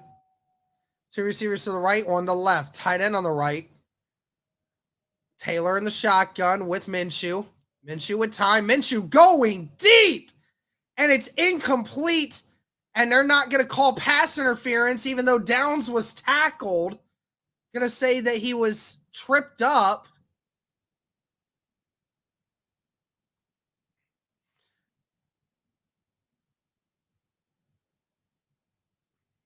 Just a little bit too far. And Downs just wasn't able to stay up. And there wasn't a flag. As much as they wanted one, there definitely was no pass interference there. They're down in 10. Two receivers to the right, one to the left. Tight end on the left. Falcons bringing pressure. Minshew avoids it somehow, and it's incomplete. It hit the hands of Pierce, but it was high again. Alec Pierce couldn't bring it down, so 3 straight throws that were overthrows, and the Colts have to punt again.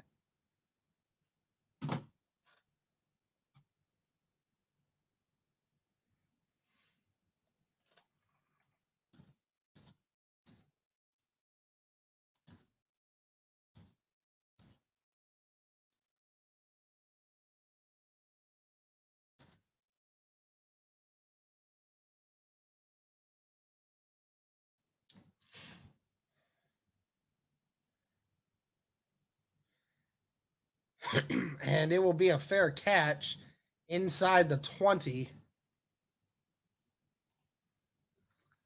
So first play was overthrow by to Granson. Then it was an overthrow to Downs. And then it was a high throw to Pierce where he had to jump up to get it, and Pierce doesn't hold on. Again, it just wasn't. I know Pierce has got to catch that, but like that's still a terrible throw. You got to make that shorter.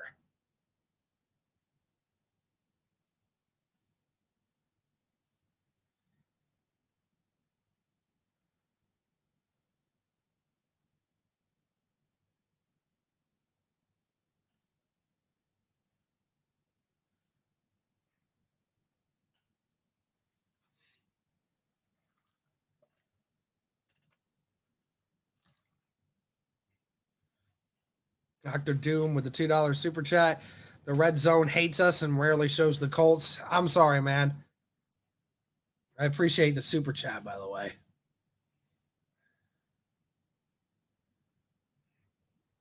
Wow, the Texans just scored.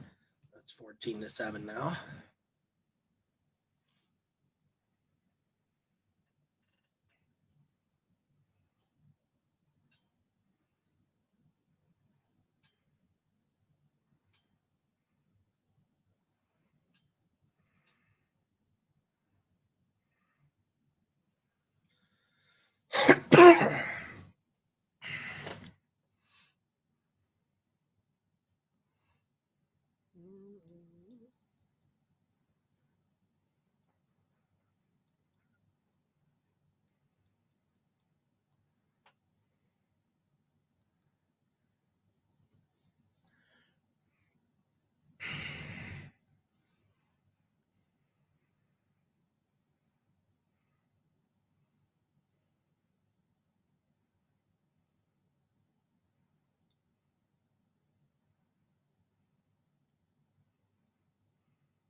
All right. And the Colts defense get one more stop here.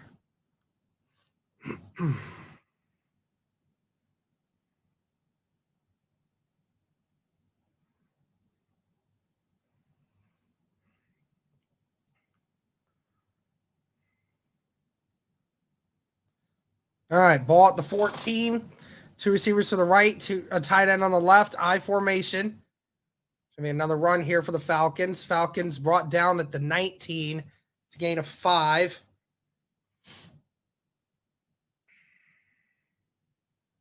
I'm actually going to say he's down at the 20, so that's a gain of 6.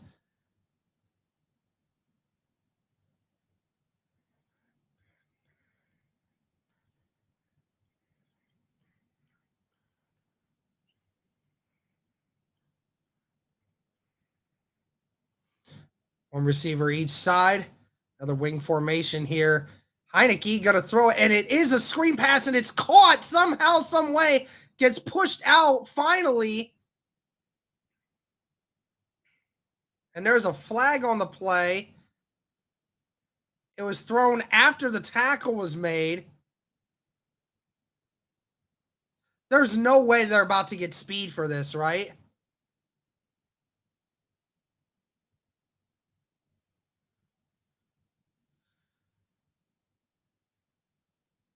And they're going to call EJ Speed for unnecessary roughness, even though he was clearly inbounds.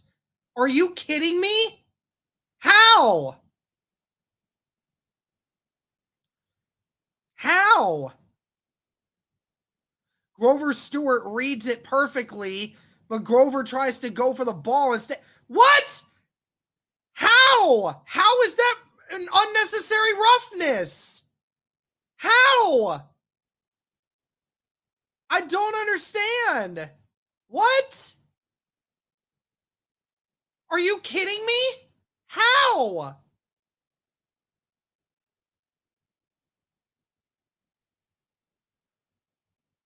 Another pass for Heineke. Heineke, and he loses 3 down at the 49.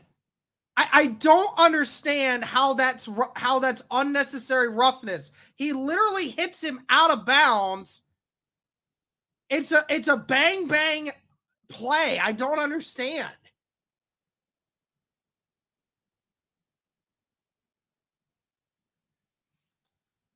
Second and 13. Heineke, another throw to the outside. That's Bijan Robinson this time. Gets pushed out of bounds.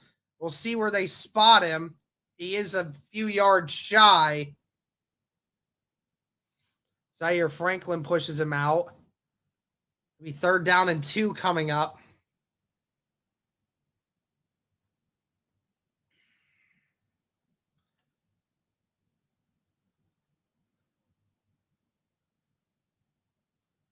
Third down and 2. Ball at the 38. 2 receivers to the right, 1 to the left. Tight end on the left. It's going to be another pass here. Robinson's wide open in the flat, and it's caught, and he gets the first down. He's a half yard over. Robinson was wide open in the flat, and nobody covered him. It's like as if they weren't prepared for Robinson to come out. And that's what angers me about the Colts' defensive scheme. Like, how do you not prepare for the fact that Bijan Robinson is coming out in the flat? 7 minutes left in the second quarter. Heineke looking, and it's incomplete. EJ Speed with the coverage on Jonnu Smith got there just as the ball did.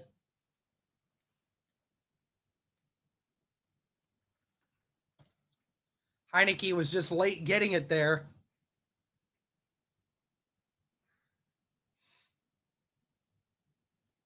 Ball at the 35. 2 receivers to the right, 3 to the left, and there's a flag, and it's a false start on the Atlanta Falcons.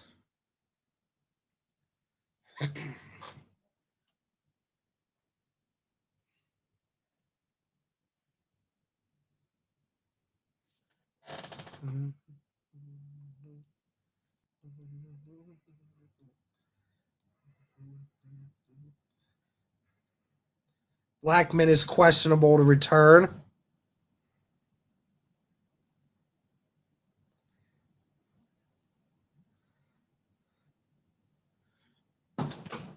Heineke under pressure, rolling out to his right. He's got a lot of room. And he gets pushed out at the 31. What spot is that? Are you serious? Dude, it's rigged again, bro. I'm telling you, these refs, bro.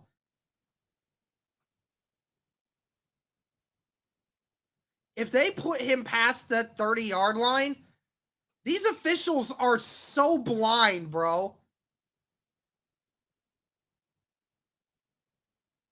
Third down and 3, and they gave him a very favorable spot. Very.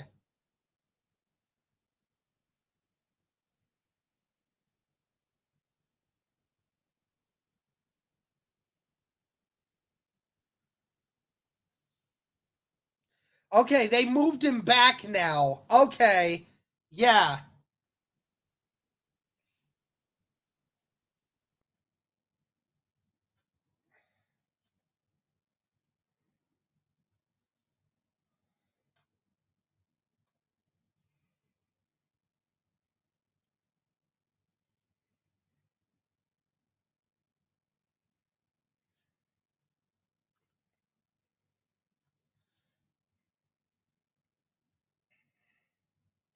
Be third down and 5 coming up.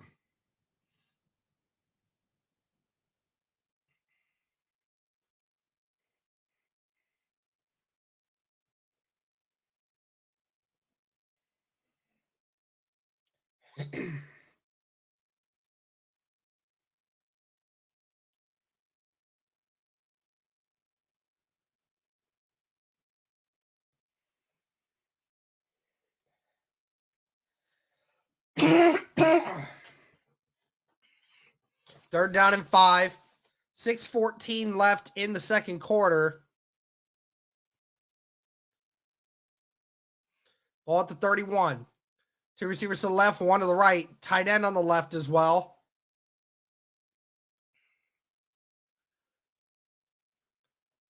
Heineke stepping up into the pocket, and it's almost intercepted by EJ Speed, who covered the flat. Heineke threw it. That was a risky throw. EJ Speed almost gets it. Dio Adangbo hits him as he throws.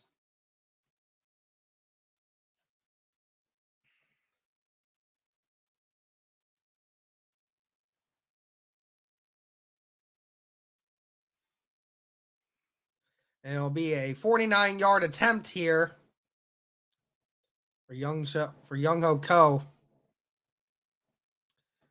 His kick is up, and it is no good. It hits the right upright.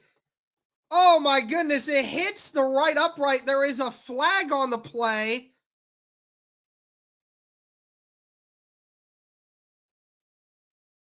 And it looks like it might be on the Colts.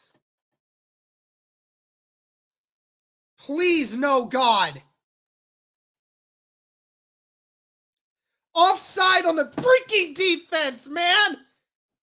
You have got to be kidding me. Ugh! Dude, it is still 4th down.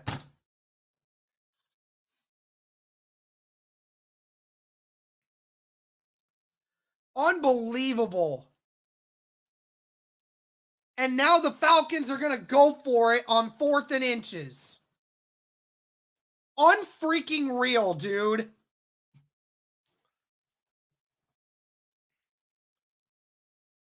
So pathetic. Why do we always line up offsides? Do we not know how to not cross the freaking ball? And they're going to run it, and he gets it. Gets half a yard. That's what he needed. The Falcons got it. Unbelievable, man.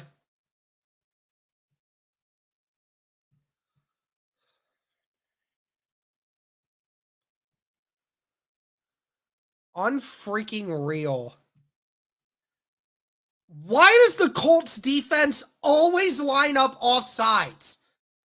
Like, it is unbelievably stupid. Heineke across the middle, caught by Drake London, and he is brought down at the 6, or at the 7. So that's a first down and goal for the Falcons now.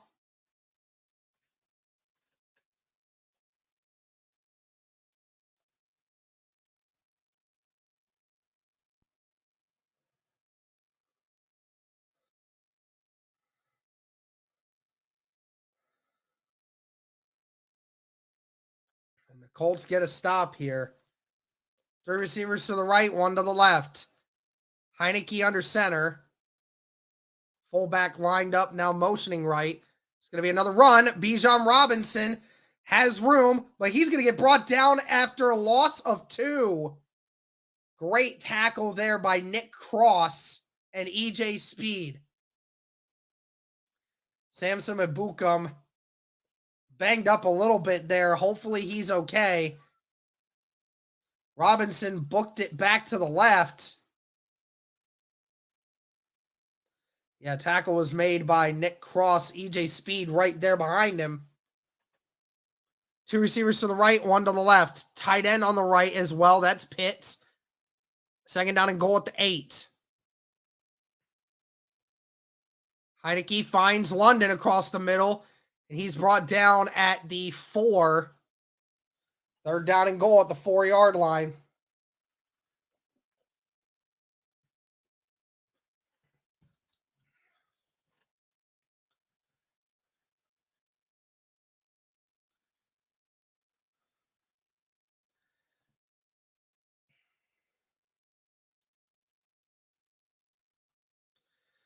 Third down and goal. 3 receivers to the right, 1 to the left. Robinson motions left. Heineke finds Robinson, and it's a touchdown. Jalen Jones was on the coverage, but there's no call yet, but they're discussing. They don't know. Nobody said anything.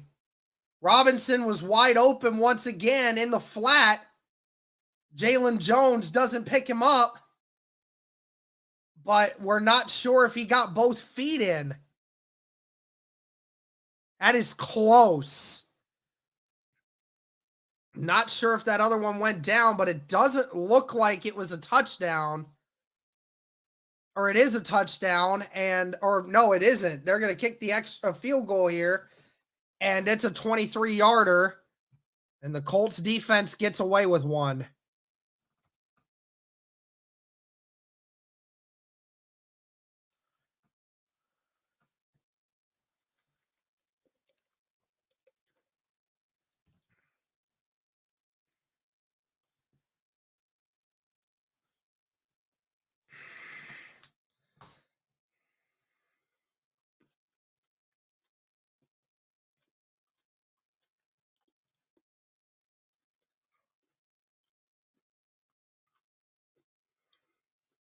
Yeah, that is a win.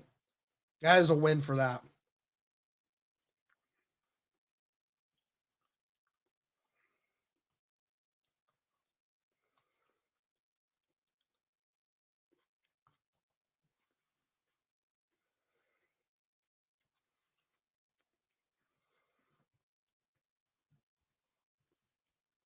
Speed's hit was not targeting.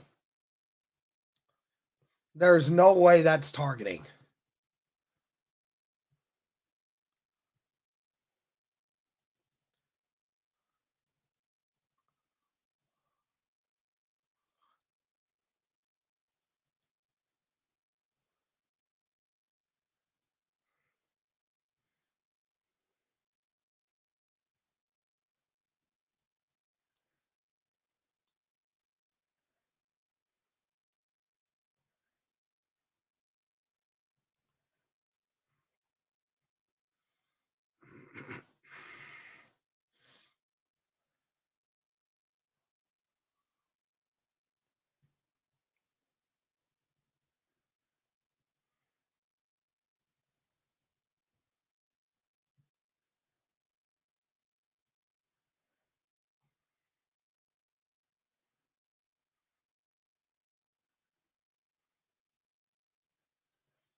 Dang, Jets winning 20-0.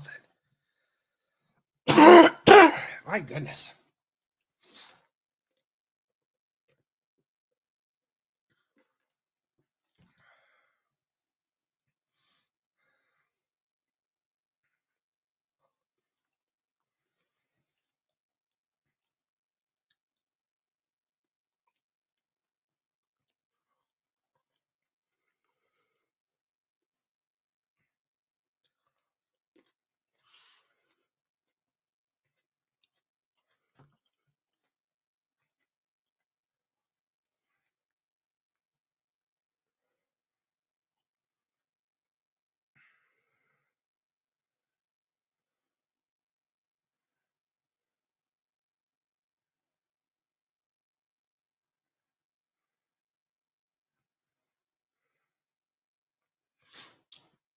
All right, well, 10-7.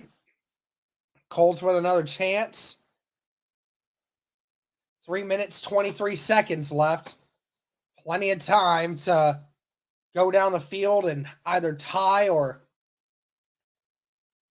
put themselves in the lead before half. Shout out to the 430 people watching. Be sure to like, be sure to comment, all that good stuff.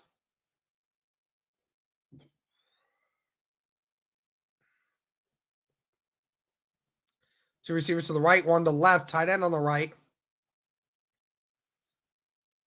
Play action, and oh my gosh, it was almost intercepted. Gardner Minshew cannot throw a football right now to save his life. He is throwing it everywhere but where his guy is. I mean, I don't get it. Throw a dang it. He can't even throw a screen pass right, dude. It's just been an off day for Gardner Minshew. He started off so hot. Two receivers to the right, one to the left. Tight end on the left. It's going to be a run here for Jonathan Taylor. Taylor finds his way through, gets 6, being brought down at the 31. Surprised Taylor didn't hit that hole to the left a little sooner because he had a lot of room there to the left, but just wasn't able to get it done. Just under 3 minutes, 3rd down and 4.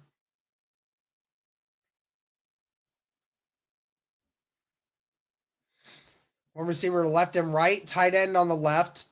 Downs motions left. Now we'll motion back to the right. Falcons only bringing 4. Minshew under pressure. Minshew gets brought down by the shoulder pads. And that's another sack for the Falcons. The Colts offense just unable to get anything going.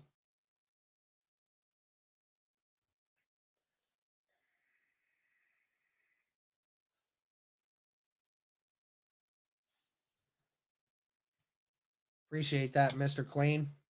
Appreciate the super chat.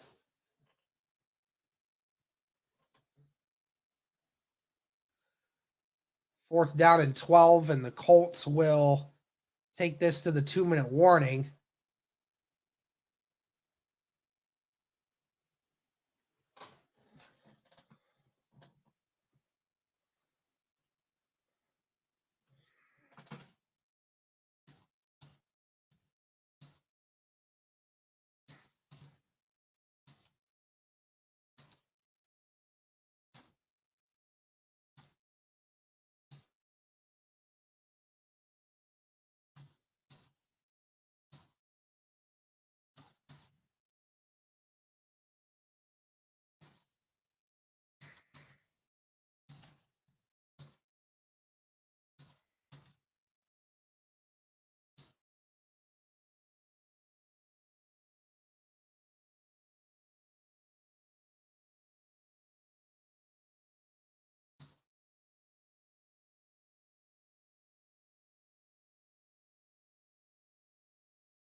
ever since that first drive, this Colts offense has just been terrible. I mean, we have literally done nothing well in that first after that first drive. The Colts have done absolutely nothing right. Nothing. They can't throw the ball right. They can't catch. They can't block. They can't run. It was almost blocked. Sanchez somehow got it off, caught at the 21, and gets to the 25 before being brought down. What a freaking catch there. Good return there as well.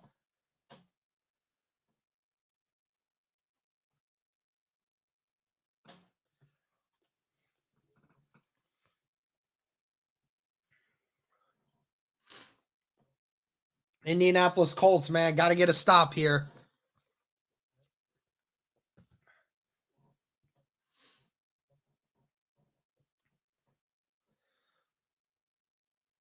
Three receivers to the right, one to the left.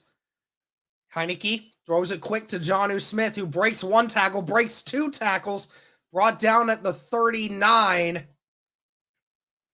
Falcons with 2 timeouts. 1:30 left in the second quarter. Three receivers to the left, one to the right. Falcons hurry up. And it's almost intercepted.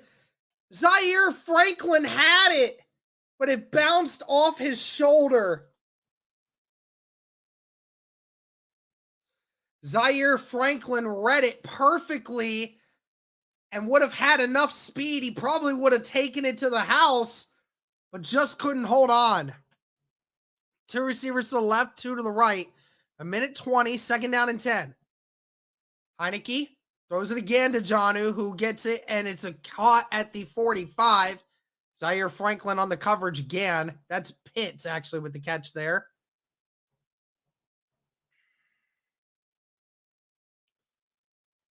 Falcons not hurrying up. They do have 2 timeouts. 3 receivers to the right, 1 to the left. Heineke under pressure. He's just going to dump it to Robinson. Robinson gets the first down. He's brought down to the 49 of Indy. That's just always a consistent thing that the Falcons have that we don't. And we're never accounting for it, is Robinson in the flat. And Robinson is always open.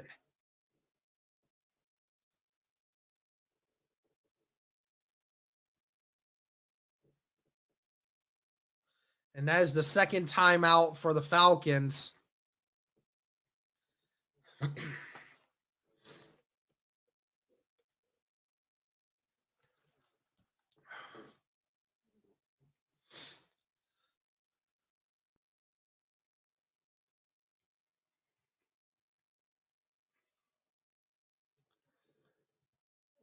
Three receivers to the left, 1 to the right.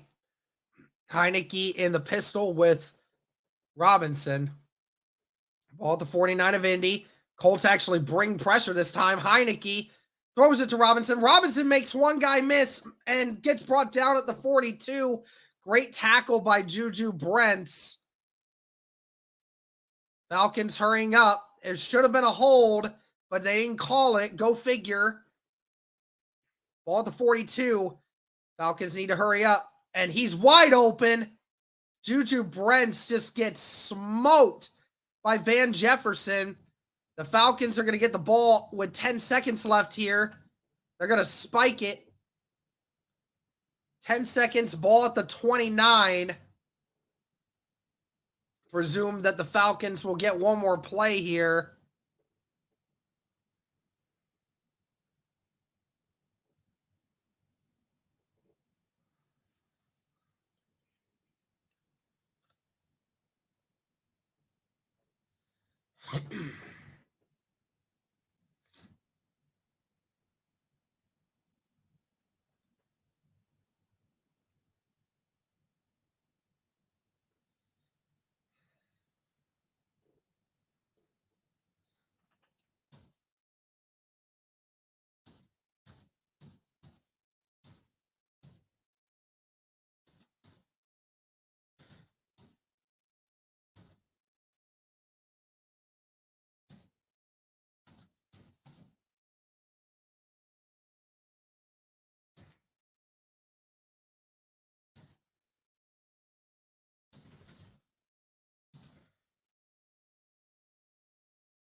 Junior, you're so dumb, bro.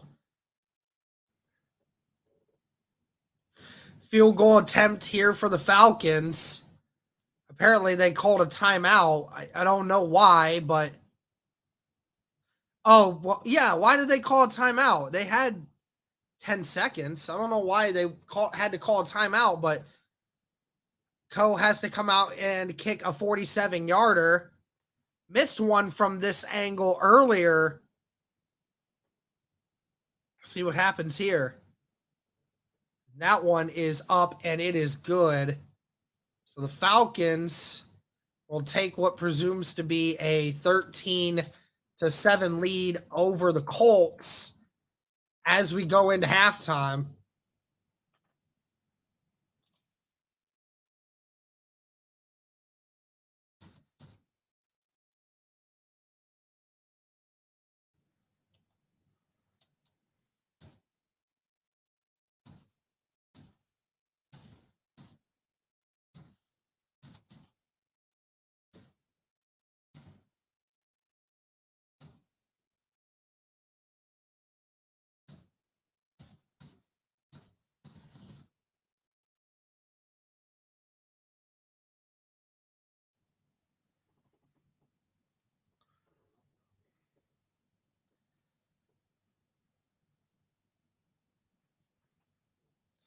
Five seconds left in the second quarter.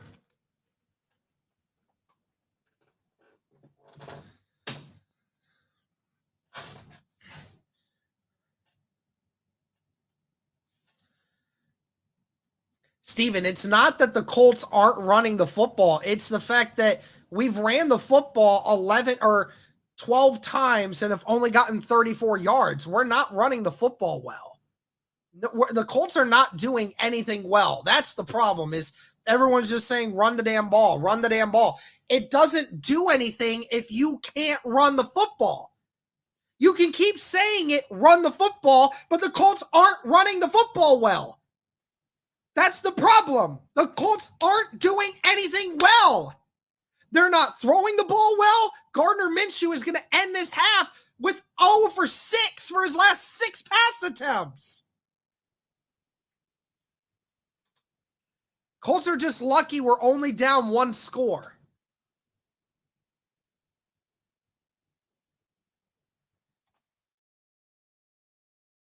All right. Indianapolis Colts down 13-7 going into half. Gonna eat my lunch real quick here, guys, before this second half starts. So give me a few minutes and I will be back, guys. But just hang in there with me. We'll be back shortly.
All right, I'm back, guys.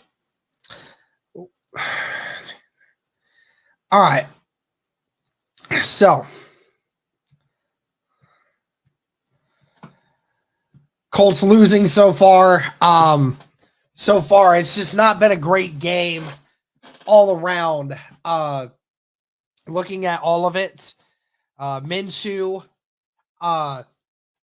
started that first couple drives really hot, and then went 0 for 6 on his last 6 passes. Got to be better than that. And then 3 sacks. It's one of those situations. You got to be better. There's a little bit of both when it came to that. The offensive line was not great, but at the same time, Minshew also fed into it. Outside of that first drive for Indy, didn't run the ball very well either. And wide receiver wise, the best wide receiver you've had is Will Mallory. And Will Mallory on that first drive got you the plays that you needed. I just don't know why we're not going back to him. It needs to get better. I don't know how else to really explain it other than they just need to do better. So offensively, you just gotta put together some drives. I mean, it's just I don't know what else to do. As far as the defense goes, 16 of 22 for 171 yards and a touchdown for Heineke. Well, again, the Colts defense is not getting pressure on Heineke. So Heineke is just sitting back there picking apart this Colts defense, and we're not getting any pressure. And Robinson's averaging 7 yards a carry right now. He's only had 5 carries on the day, but he's averaging 7 yards a carry. But it's kind of funny because that first carry that he had, which was the 32-yarder, was the one that got them close for the touchdown. But we'll see how it goes from here. Indy's just got to be better, man. They got to play better.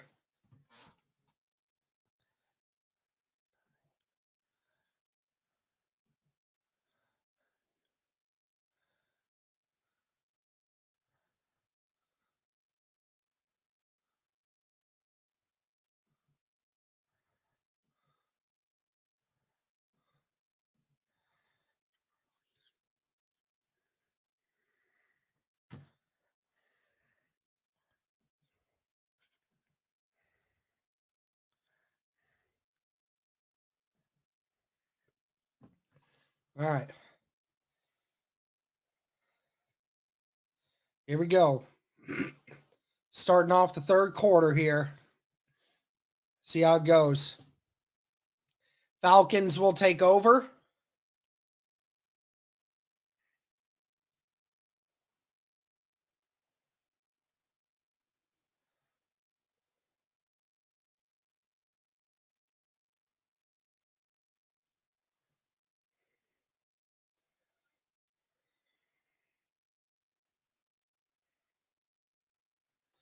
Two receivers to the right, 2 tight ends on the left. They'll start at the 25.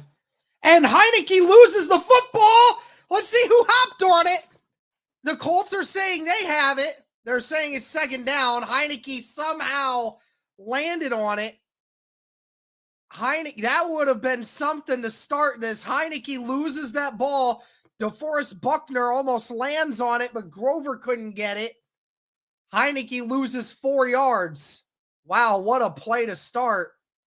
It's going to be play action here. Heineke is just going to dump it to Robinson. Robinson breaks one tackle, breaks another, and he gets a first. The Indianapolis Colts just have no answer for Bijan Robinson. None.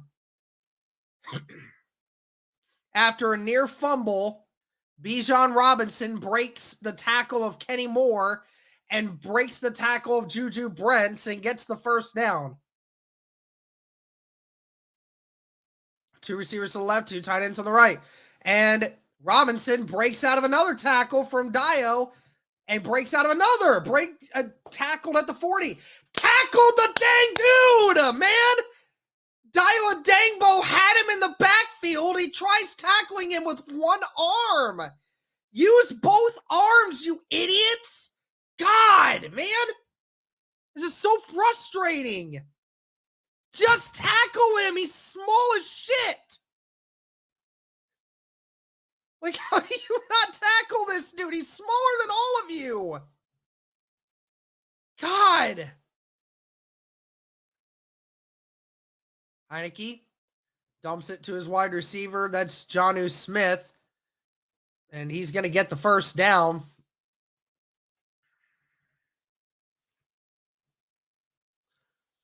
It's just absolutely freaking ridiculous, man. And the Colts just cannot tackle. It's ridiculous.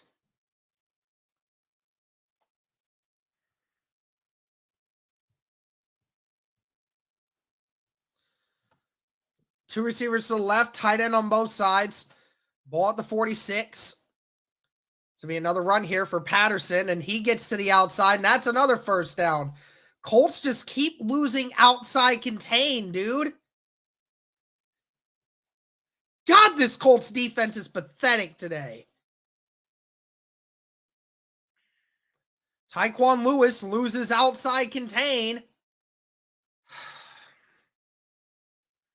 God, this is so freaking stupid, man.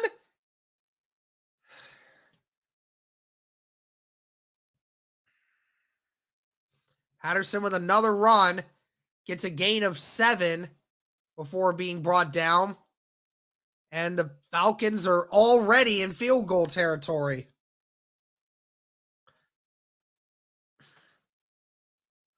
How are we so trash? Like, what the hell?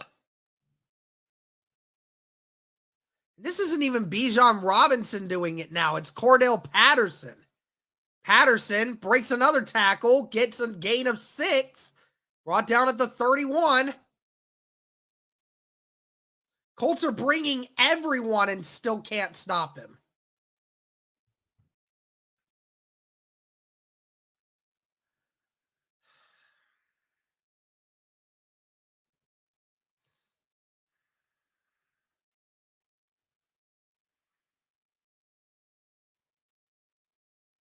Two receivers to the left, one to the right.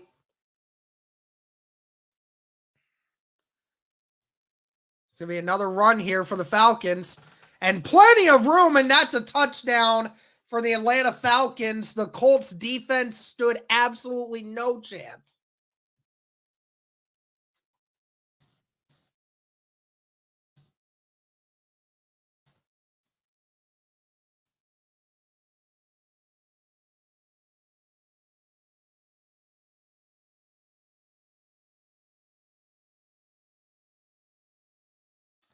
Well, I don't know what to tell y'all, man. I think the Colts are going to lose this one, dude. They have no answer.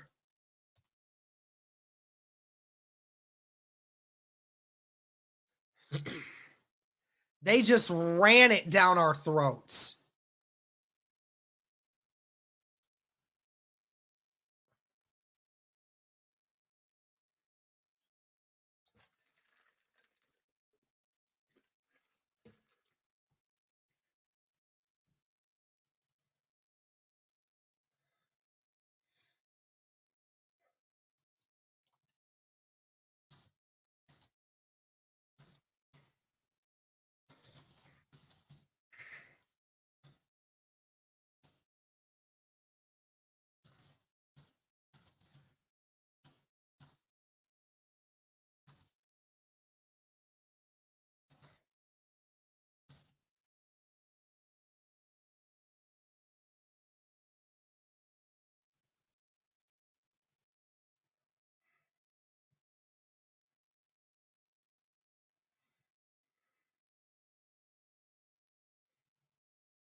It's just so ridiculous. I don't even know. I hope there's still a chance for this team, man, um but I mean this is bad.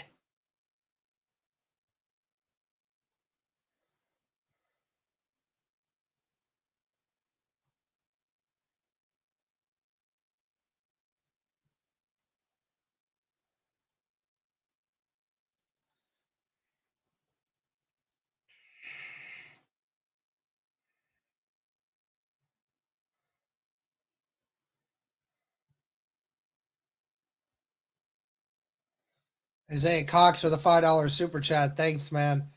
No, I don't hope we lose out, but uh this is not a good start for the Colts.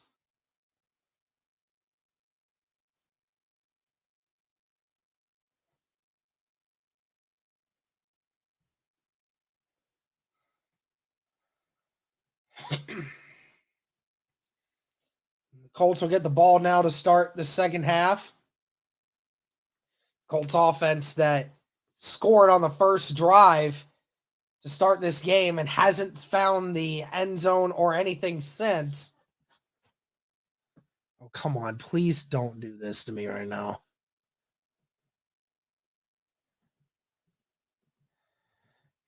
There we go. Oh, second down and 8. I guess they must have, the other link started working again. Excuse me. Minshew finds downs, but that's only a gain of 2. It'll be third down and 6 coming up.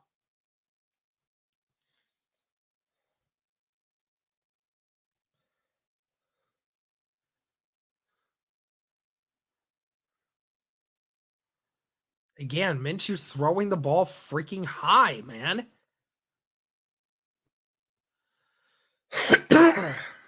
Third down and 5, 10 minutes left in the third. 2 receivers to the right, 2 to the left. Sermon in the shotgun with Minshew. And he finds Mallory. Mallory, who loses the football, but does he get back on top of it? He does. They're going to say it's a completed pass. Mallory had it and then loses it. I hope he had control of it.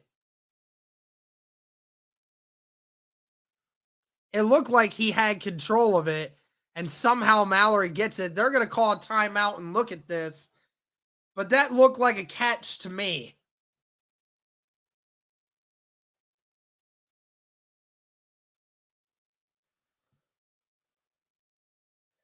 Y'all need to chill out in the comment section, literally.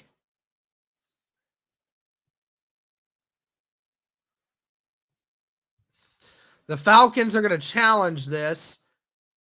Now, Mallory does have possession of it for a step. And then when he gets hit by the linebacker, he does lose it.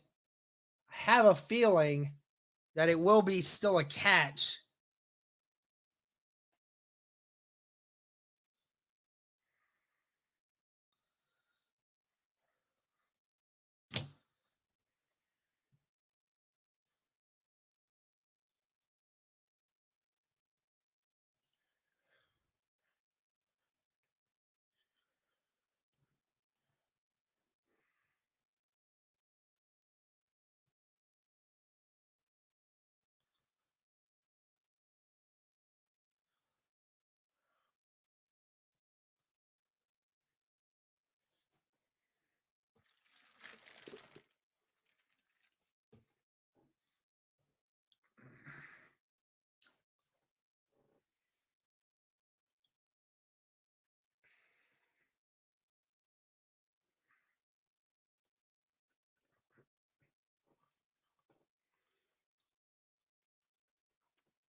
see what they call here. Now, if they rule the play on the field standing, the Colts will have the ball on the first down, and it looks like they did.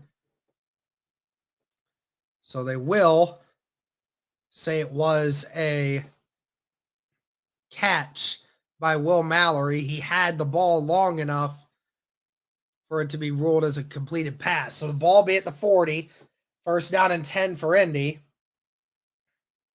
It's going to be a run here for Jonathan Taylor. Taylor with a decent run brought down at the 45. It's a gain of 5 on the first down run.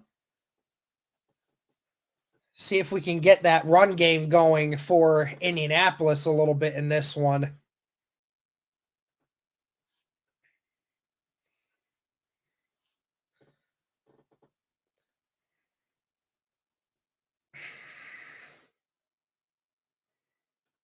Two receivers to the left, one to the right, tight end on the left. It's going to be another handoff for Jonathan. Jonathan, who had an open lane to the right, but he just didn't take it. And he gets stopped at the line of scrimmage. It'll be third down and 5. He had this lane. I just, if he bumps that to the right and tries to get to the outside of Campbell, he would have had it. 3 receivers to the left, 1 to the right. Taylor a motion left. Minshew looking, and it's caught by Granson. What a catch. Back shoulder throw in the middle of the field. Granson in between basically triple coverage somehow gets a hold of that one. What a catch. It's going to be another run for Jonathan Taylor. Taylor bullies his way forward for maybe a gain of 2. First time the Colts have been inside the Falcons 40 since the second drive of the first half.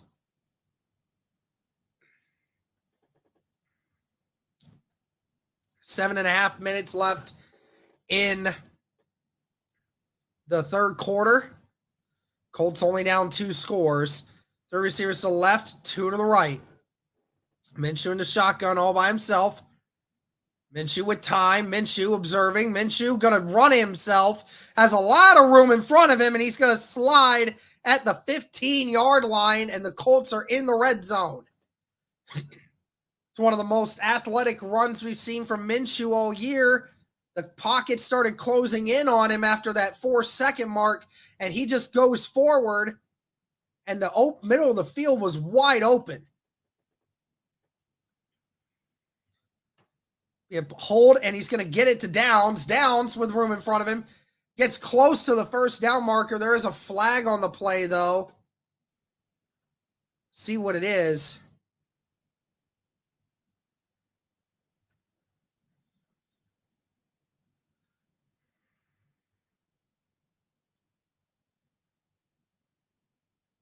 Ineligible man downfield because Gardner took too long to throw the football.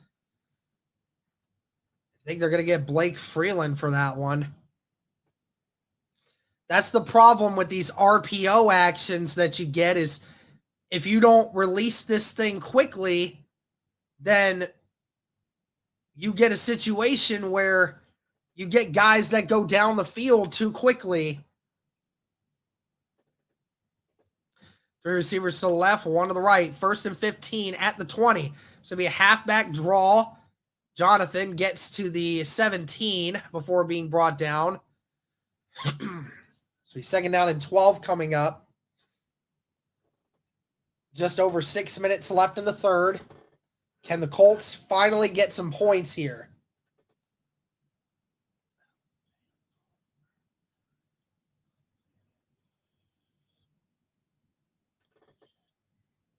Two receivers to the left, 1 to the right, tight end on the left. Goodson in the backfield. Minshew staring down his wide receiver, and he gets sacked. Pressure came off the edge by Calais Campbell. Minshew didn't throw it, and Calais Campbell beats Ryman off the edge finally. And Minshew just with no pocket awareness.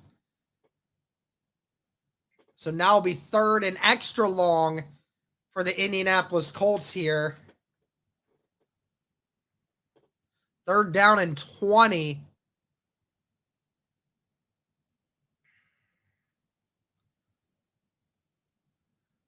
Minshew looks and Downs catches it at the 16.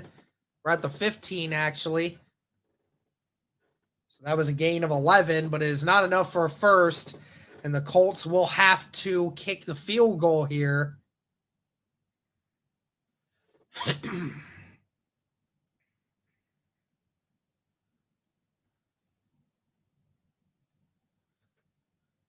Colts with a 33-yard attempt. What would normally seem automatic if you were Matt Gay, but we have seen him miss from this range before. But that one will go right down the upright. The Colts will get points back. Now down 10.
Colts defense got to get a stop here, man.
All right.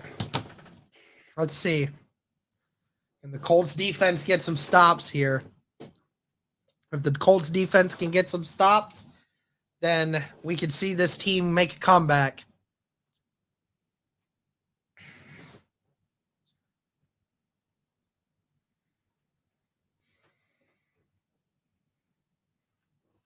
Three receivers to the left, tight end on the right. Heineke finding his guy Patterson, but he is way in the back of the backfield. He's going to lose at least 4 on the play. That slip screen was completely blown up. Ebukam on the tackle there read it perfectly and never lost Patterson. Great job there. Two receivers to the right, one to the left. Pitts on the right. Heineke. And the ball is tapped at the line of scrimmage by DeForest Buckner. 3rd and 14 coming up.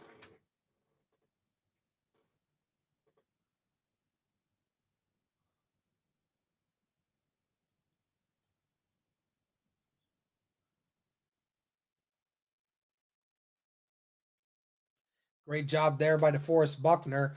Would have definitely been a catch by Pitts had he not gotten a hand on it.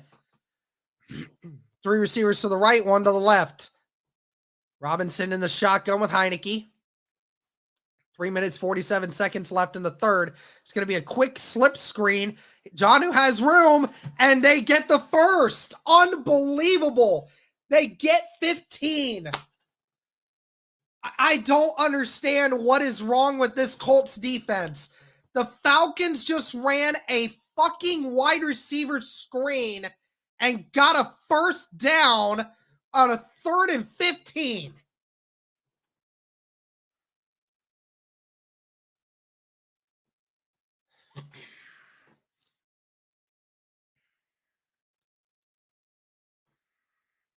Ball's at the 36. It's going to be a run here. Robinson breaks 1 tackle, gets to the 41. That's a gain of 5.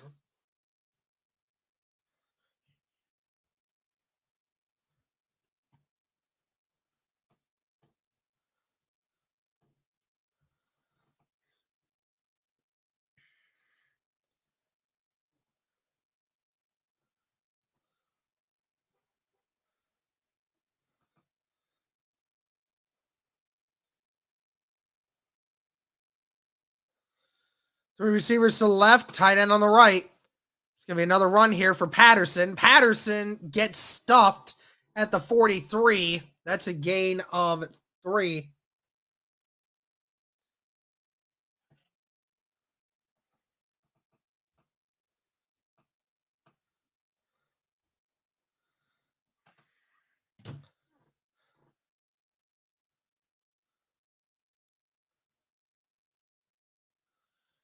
They're down in 2. Can the Colts get a stop? 3 receivers to the left, 1 to the right.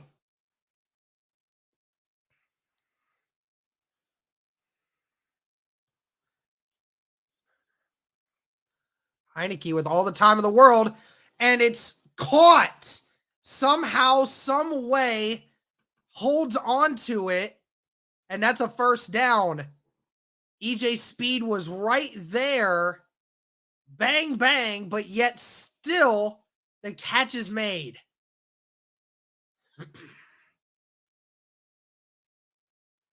Freaking Grover Stewart almost had it.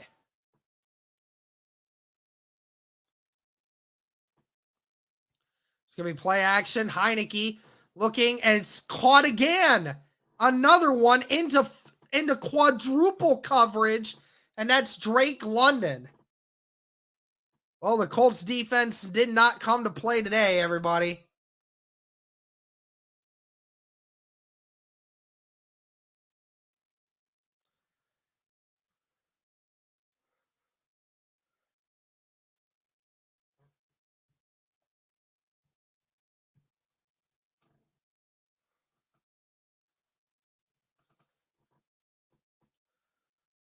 It's going to be another run here. A big run, and he's brought down after a gain of 11. That's Algier again. And that's a first down. Falcons in territory once again.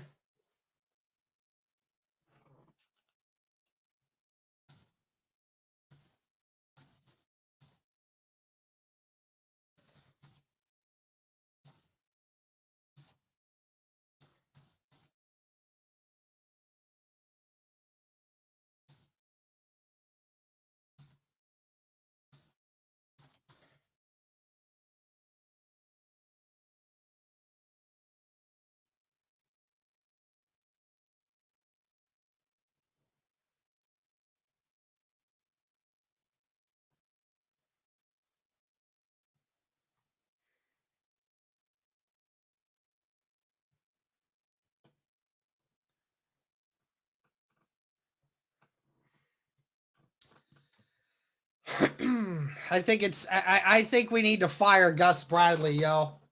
Like this Gus Bradley needs to go.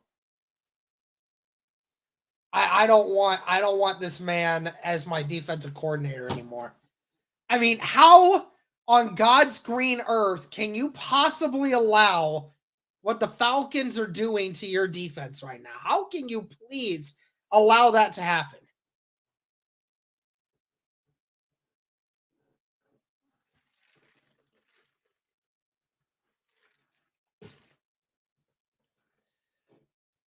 This might be the first game in over 19 games that we don't get a turnover.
Derek Stevenson with the $2 super chat. Thank you. Gus is trash. So done. 100%.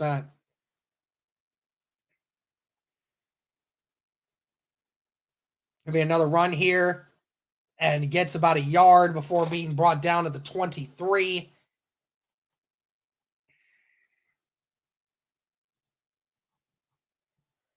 Appreciate the multiple super chats, Derek Stevenson. I greatly appreciate it. Thank you, Drew Toya, with the $2 super chat. Didn't know we were playing Super Bowl contenders. Facts.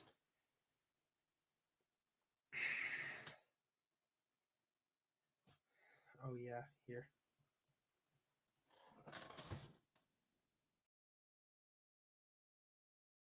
Going to be another. Oh, it's no. Heineke's just going to hold it.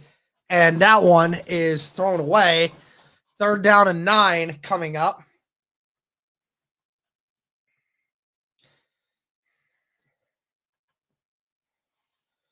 Tyquan Lewis in Heineke's face.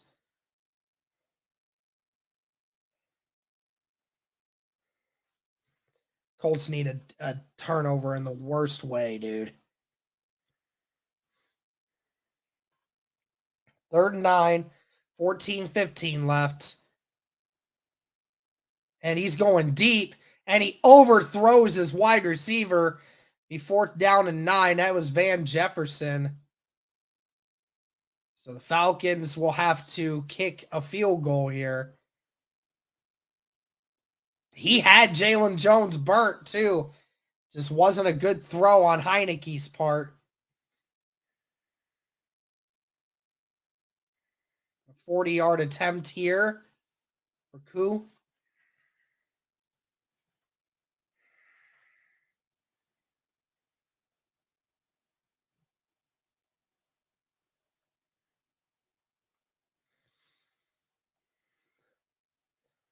That kick is up and good. Indy's going to have to get back-to-back touchdowns in order to take the lead on the Falcons. And I don't know how that happens.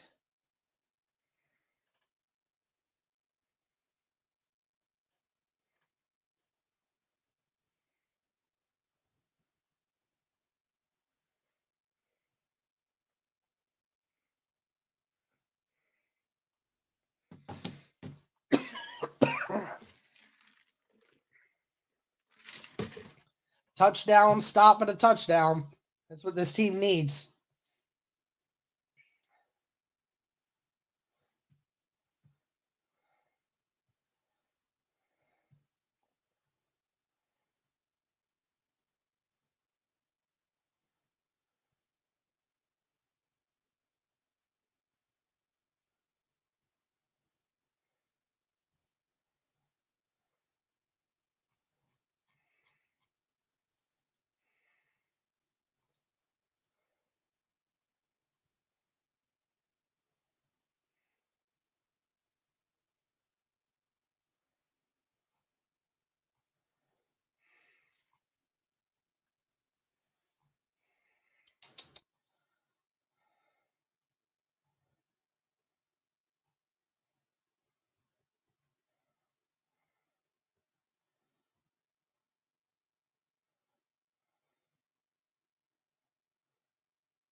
I wish that I could be more fun with this, but just wish that there was more to really think about.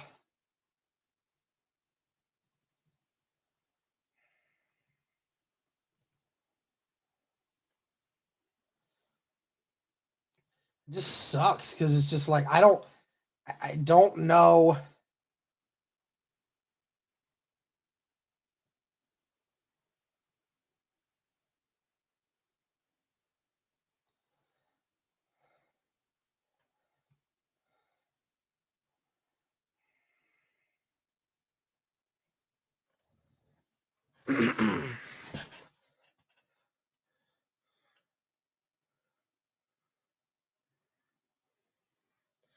All right, let's see what the Colts offense can do.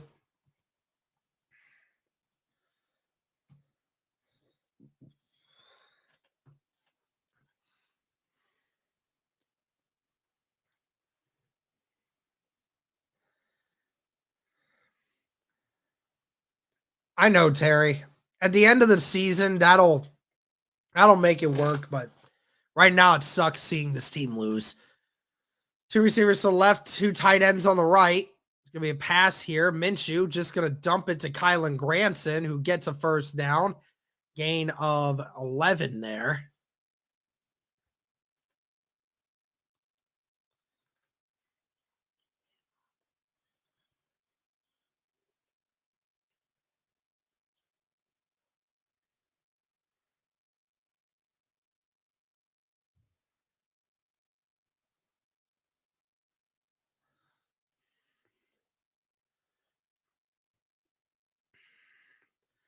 Two receivers to the left, 1 to the right. We play action here. Minshew going deep, and it's incomplete. Downs pulled it away. It was expecting a big hit, and then he dropped his hands.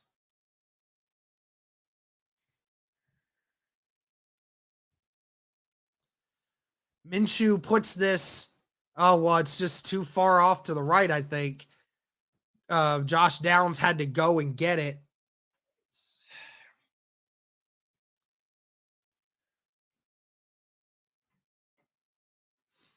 Two receivers to the left, 1 to the right, tight end on the right. Ball at the 36. Another pass here, Minshew. And it's caught by Kylan Granson somehow. Gain of 9. 3rd down and 1 coming up. I don't know how Granson holds on to this catch. That linebacker almost stole it from him. Man, what a catch.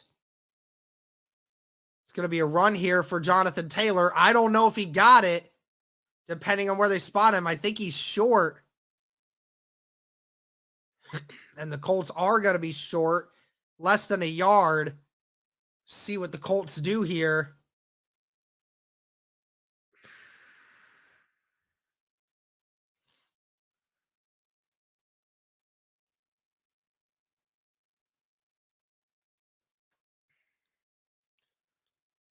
Fourth down and 1. We'll see what the Colts do here. They're keeping the offense out there.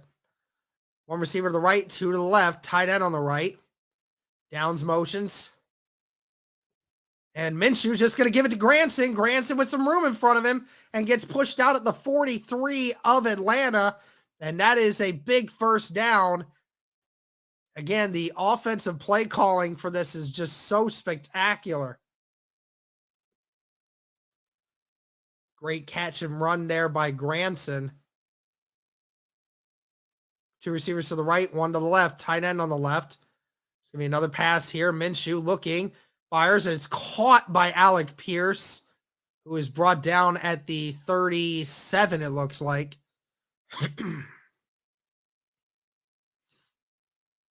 Great catch there, contested catch by Alec Pierce, who was guarded by A.J. Terrell.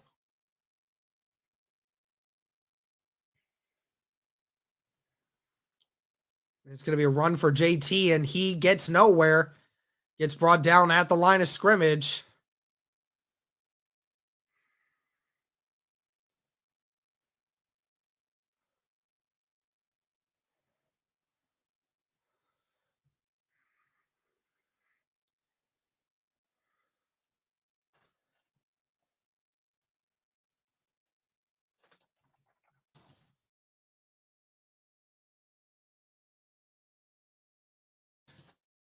Third down and 4.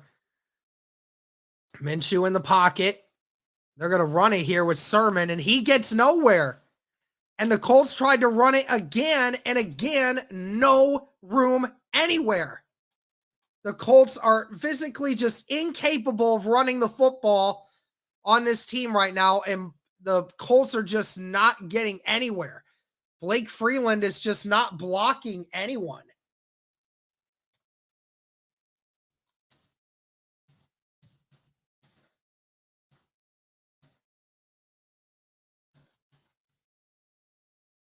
And now it'll be 4th down and 5. 3 receivers to the right, 1 to the left. Minshew under pressure. Minshew still looking. Minshew throws across the middle, and it's incomplete. And the Falcons are going to take over, and that looks like it's game.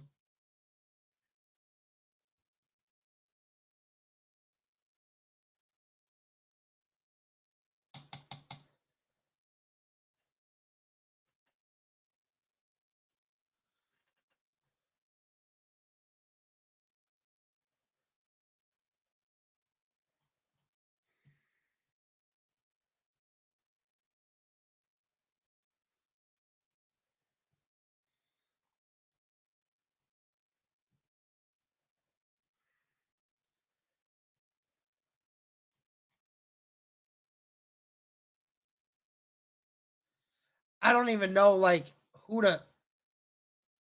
I don't even. This has just been terrible. I don't know. Like, I mean,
it's so strange because it's such a thing where, like, outside of a few plays, it's just so strange just how bad this this team has been over the last couple weeks. I mean, you look back at the Bengals game, they stunk it up.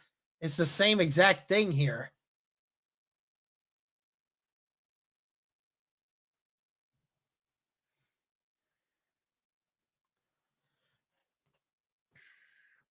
Two receivers to the right. It's going to be play action. Heineke going to dump it to Robinson, who's again in the flat.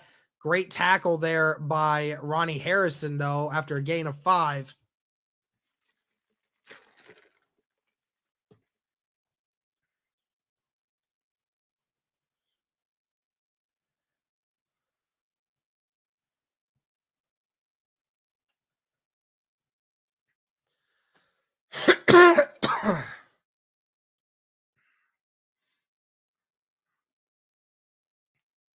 One receiver to left and right. I formation here.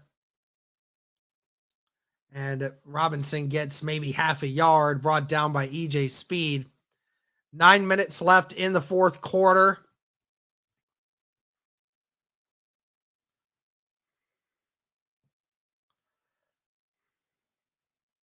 What are our playoff chances? I think they said if we lose this game, it's like a 44% chance.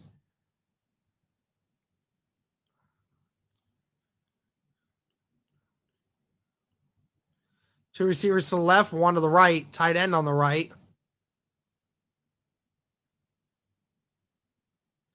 And it's an incomplete pass to Robinson, he was wide open in the flat, but Heineke missed it.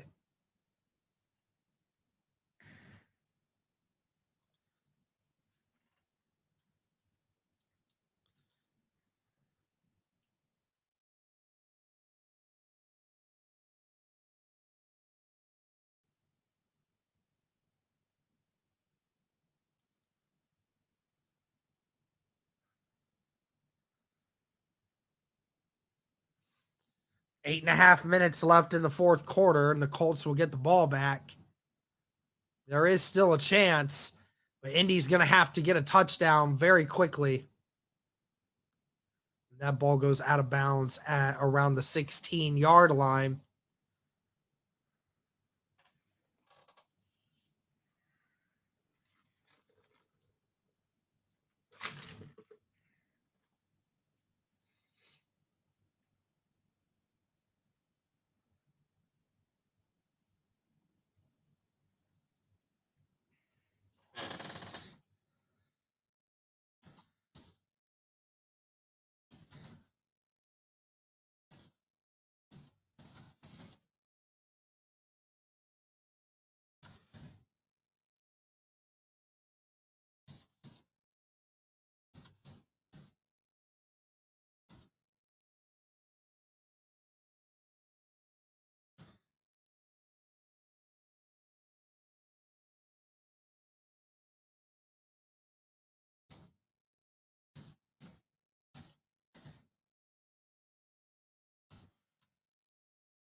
All right, Minshew, last chance here. Minshew stepping up. Minshew just going to run, and he gets about half a yard before being brought down.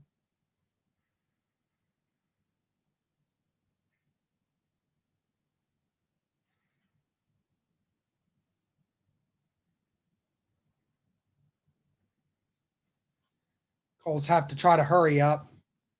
You want to try to scoring. You need to score quickly. Alec Pierce almost with a great grab, but just out of the reach.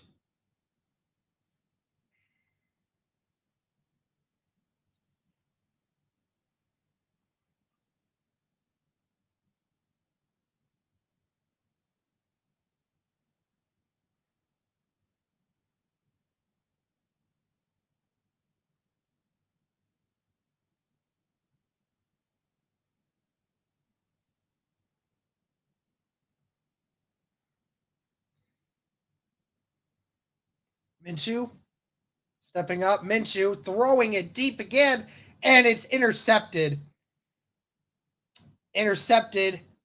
And Jesse Bates is the one who intercepts it, and that will be game.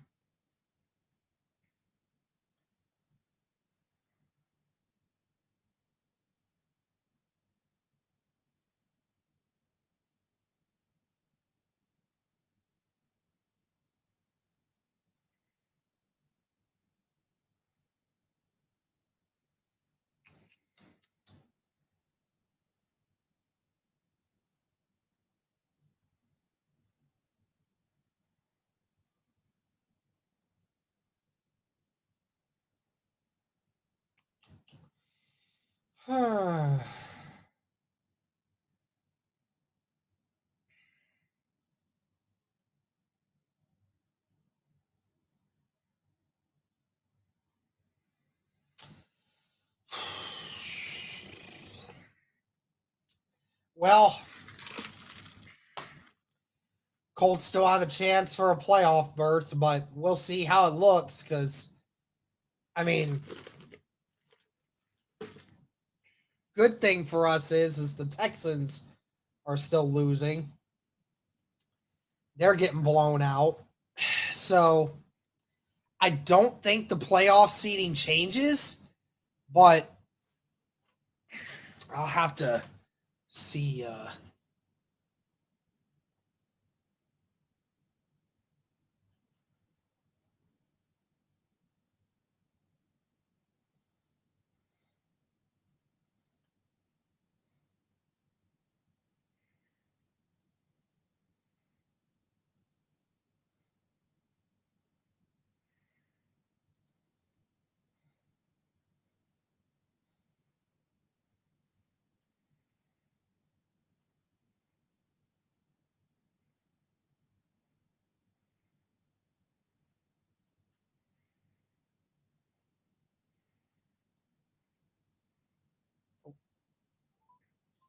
don't want to call him.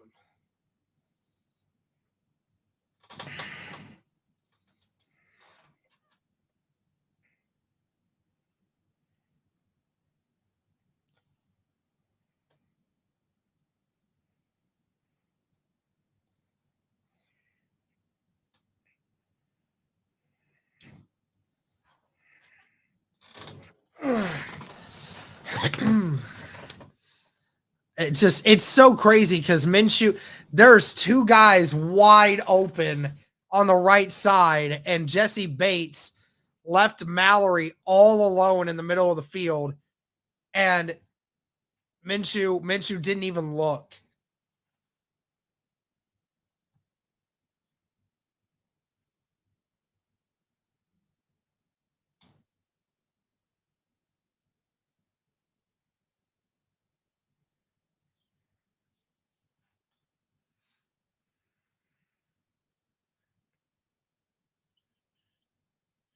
Run for 4 yards there.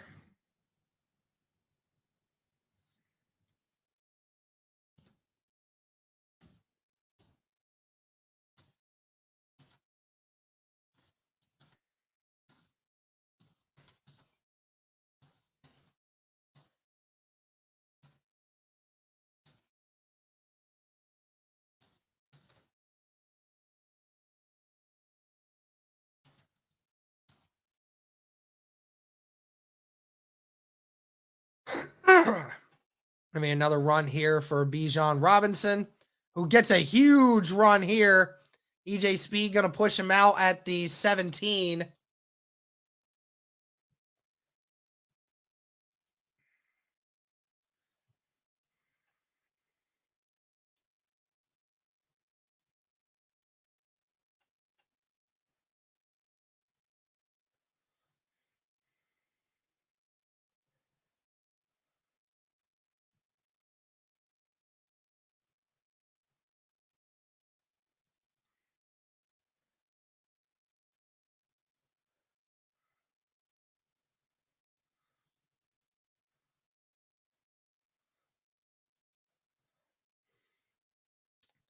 Offensive lineman for the Falcons going down.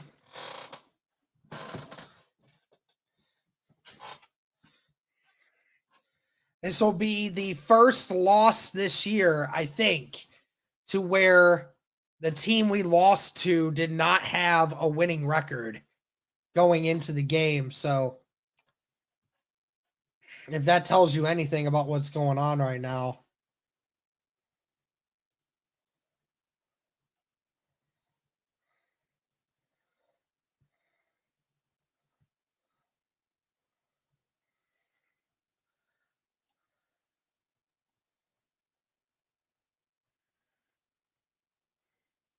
Ball at the 20. First down and 10. Gonna hand it to Patterson, and Patterson breaks 2 tackles, brought down at the 18.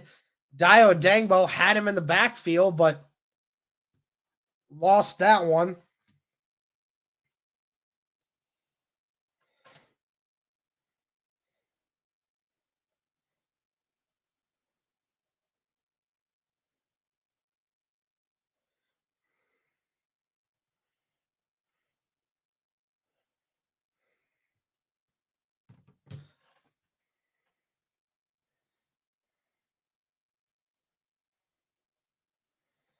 Two receivers to the left, 2 tight ends to the right.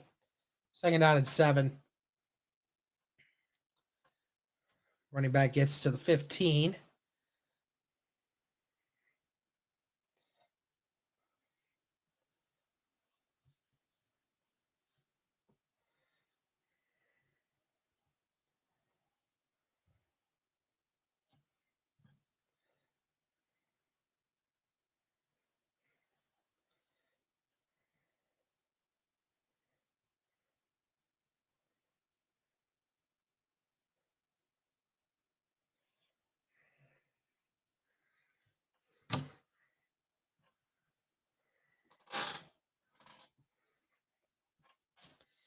Three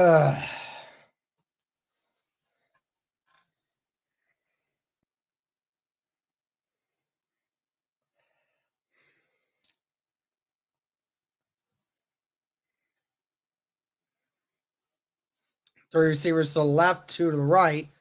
They're down in 5. Robinson motions. They're going to run the ball here with Robinson again. Tyquan Lewis brings him down after a loss of 4.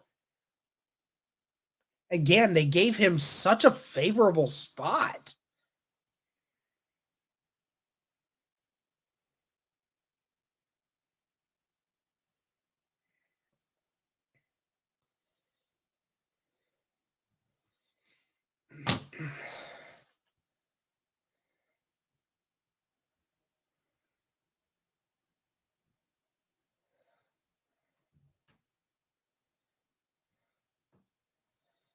It's just rough, man. I love how y'all keep saying season 21, 2021 season repeat as if you know that's what's going to happen. Y'all are a lot. I know I'm negative. I can be negative. And obviously, this is not a great look. Obviously, this team sucked today. But man, some of y'all are the worst of the worst, man.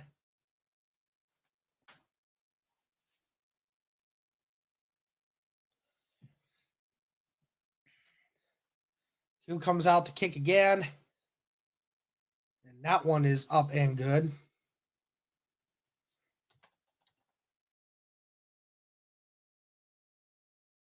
5:46 left.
Colts offense back out to play now.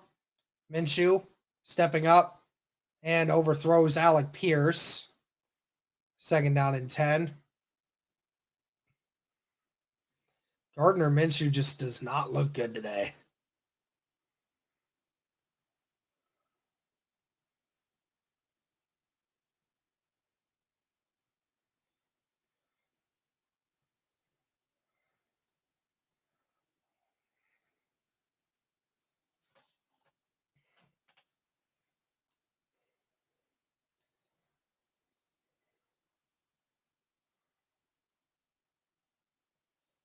And the ball got tipped at the line of scrimmage. DJ Montgomery wide open.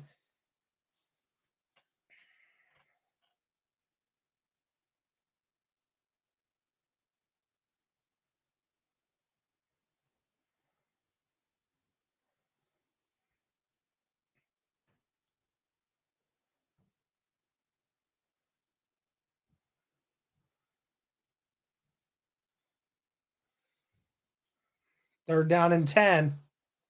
Falcons showing blitz. And the Falcons jump it early. But I don't think they're calling it. No way. Bud Dupree jumped that snap early, but they did not call the flag. And the Falcons get the sack. How was that not offsides? Are you kidding me? That's clearly offsides.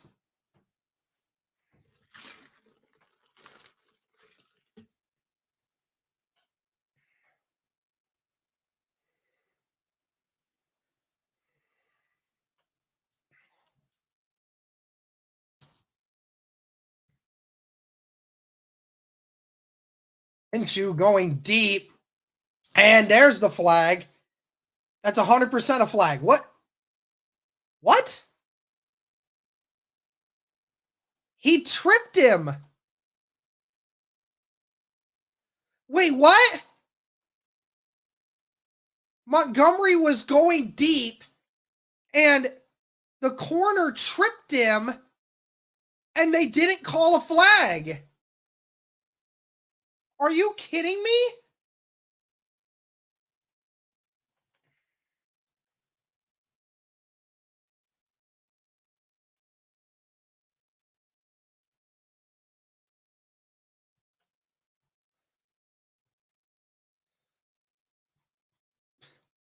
This is just a straight up bullshit. Run it again here. And that's another gain of 3 before being brought down. The Falcons will get the ball at the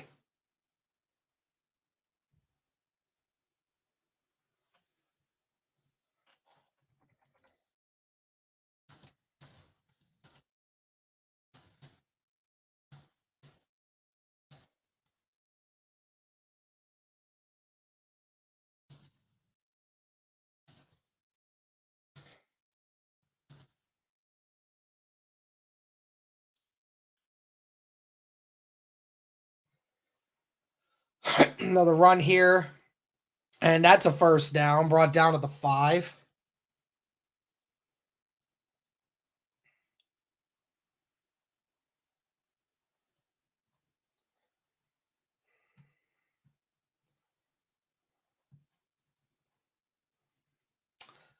This is absolutely garbage. At least we know Indy ain't winning it this year.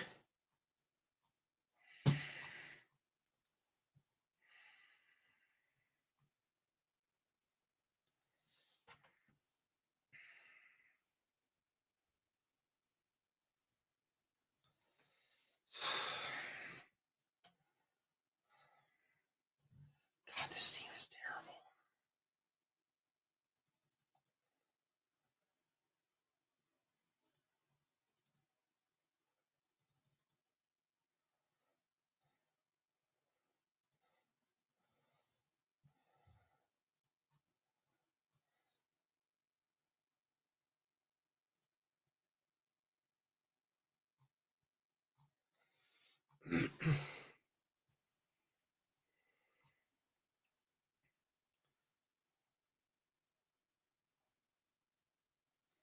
Ball at the 6. It's going to be another run here for Robinson. Robinson gets brought down after a loss of a yard. Tackle made by Harrison.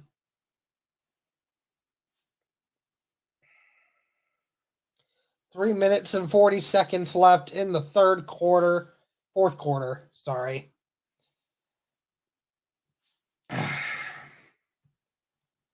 I don't have anything to say. I mean, I don't know. I don't know what else to say about it. I mean, this team played terrible today. I don't know. I mean, that's rough. Now Robinson's going to do a wildcat, and he gets about 2 on the run there.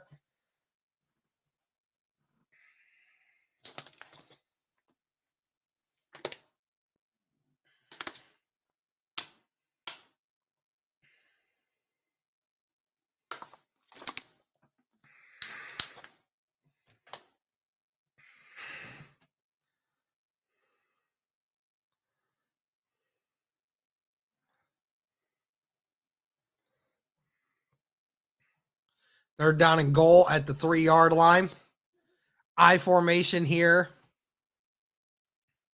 And Grover Stewart just freaking destroyed Cordell Patterson. He lost 7 yards. Wow. And I think the Falcons are probably going to go with the field goal here.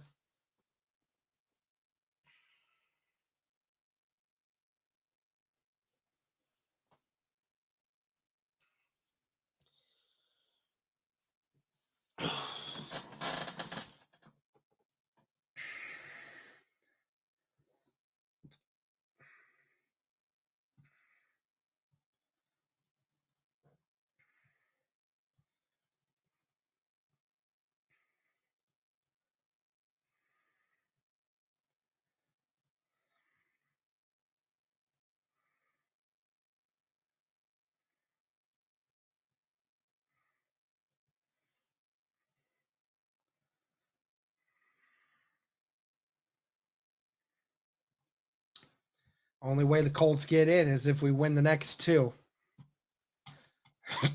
And who knows? At this rate, I don't even know.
And that field goal is up and good. So it is now 29-10 inside of the 2-minute warning for the rest of this game.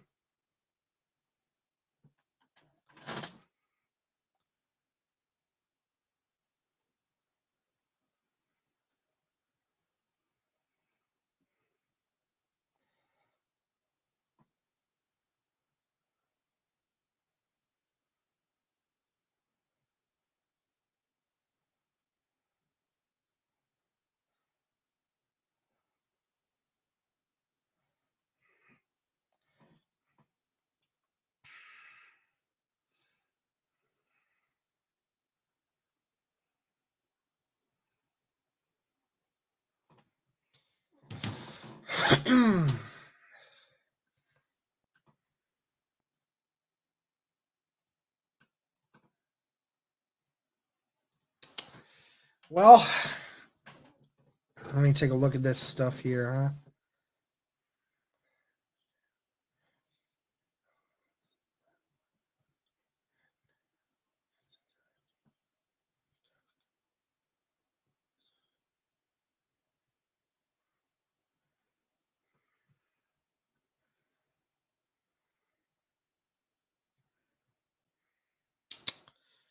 Well, I mean, I think the Colts stay at the 7th seed. Even after this loss. But man, Hunter Peterson, a lot of changes need to be made this offseason. Yeah, stuff needs to change for sure.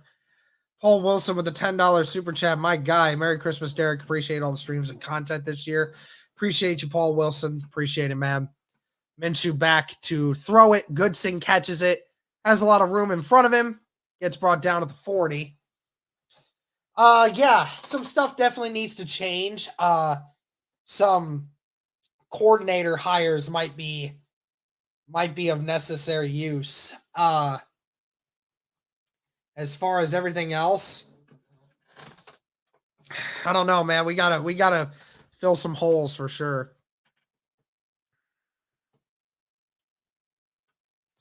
Caught by Downs. That's a gain of 5.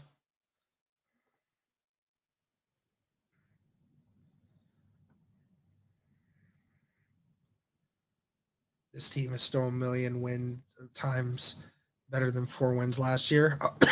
Oh yeah.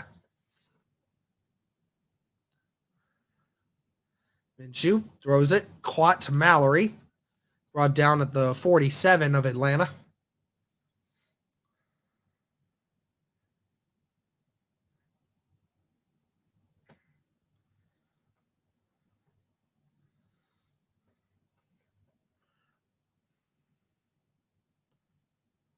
Minshew rolling to his right. Minshew throws, and it's caught by Alec Pierce. That's a first down. 30 seconds left. Colts trying to get some points here. 20 seconds left. Ball at the 31.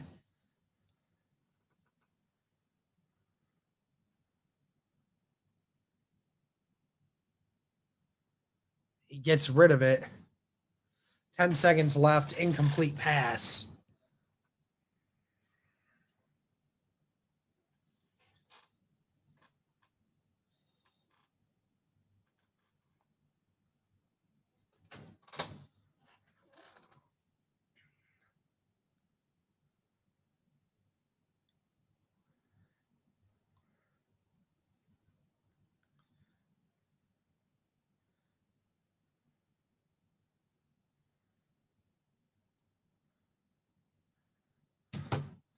Run here for Goodson.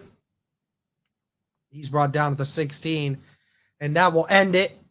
And the Indianapolis Colts will lose in Atlanta 29-10. The Colts record will go down to 8-7. Playoff hopes going down a little bit at a time. Great game by Atlanta. They basically did whatever they want. But that's going to do it for this video, guys. Thank you guys so much for hanging out with me in the stream today. I know that I wasn't great. I was dealing with a little bit of a sickness, and this game obviously wasn't a lot of fun to talk about, but do greatly appreciate you guys hanging out with me and chilling with me as we get into this. But I'm going to have a recap video up for you guys here shortly. That's going to do it for this one, guys. Thank you so much for tuning in. And as always, go Colts.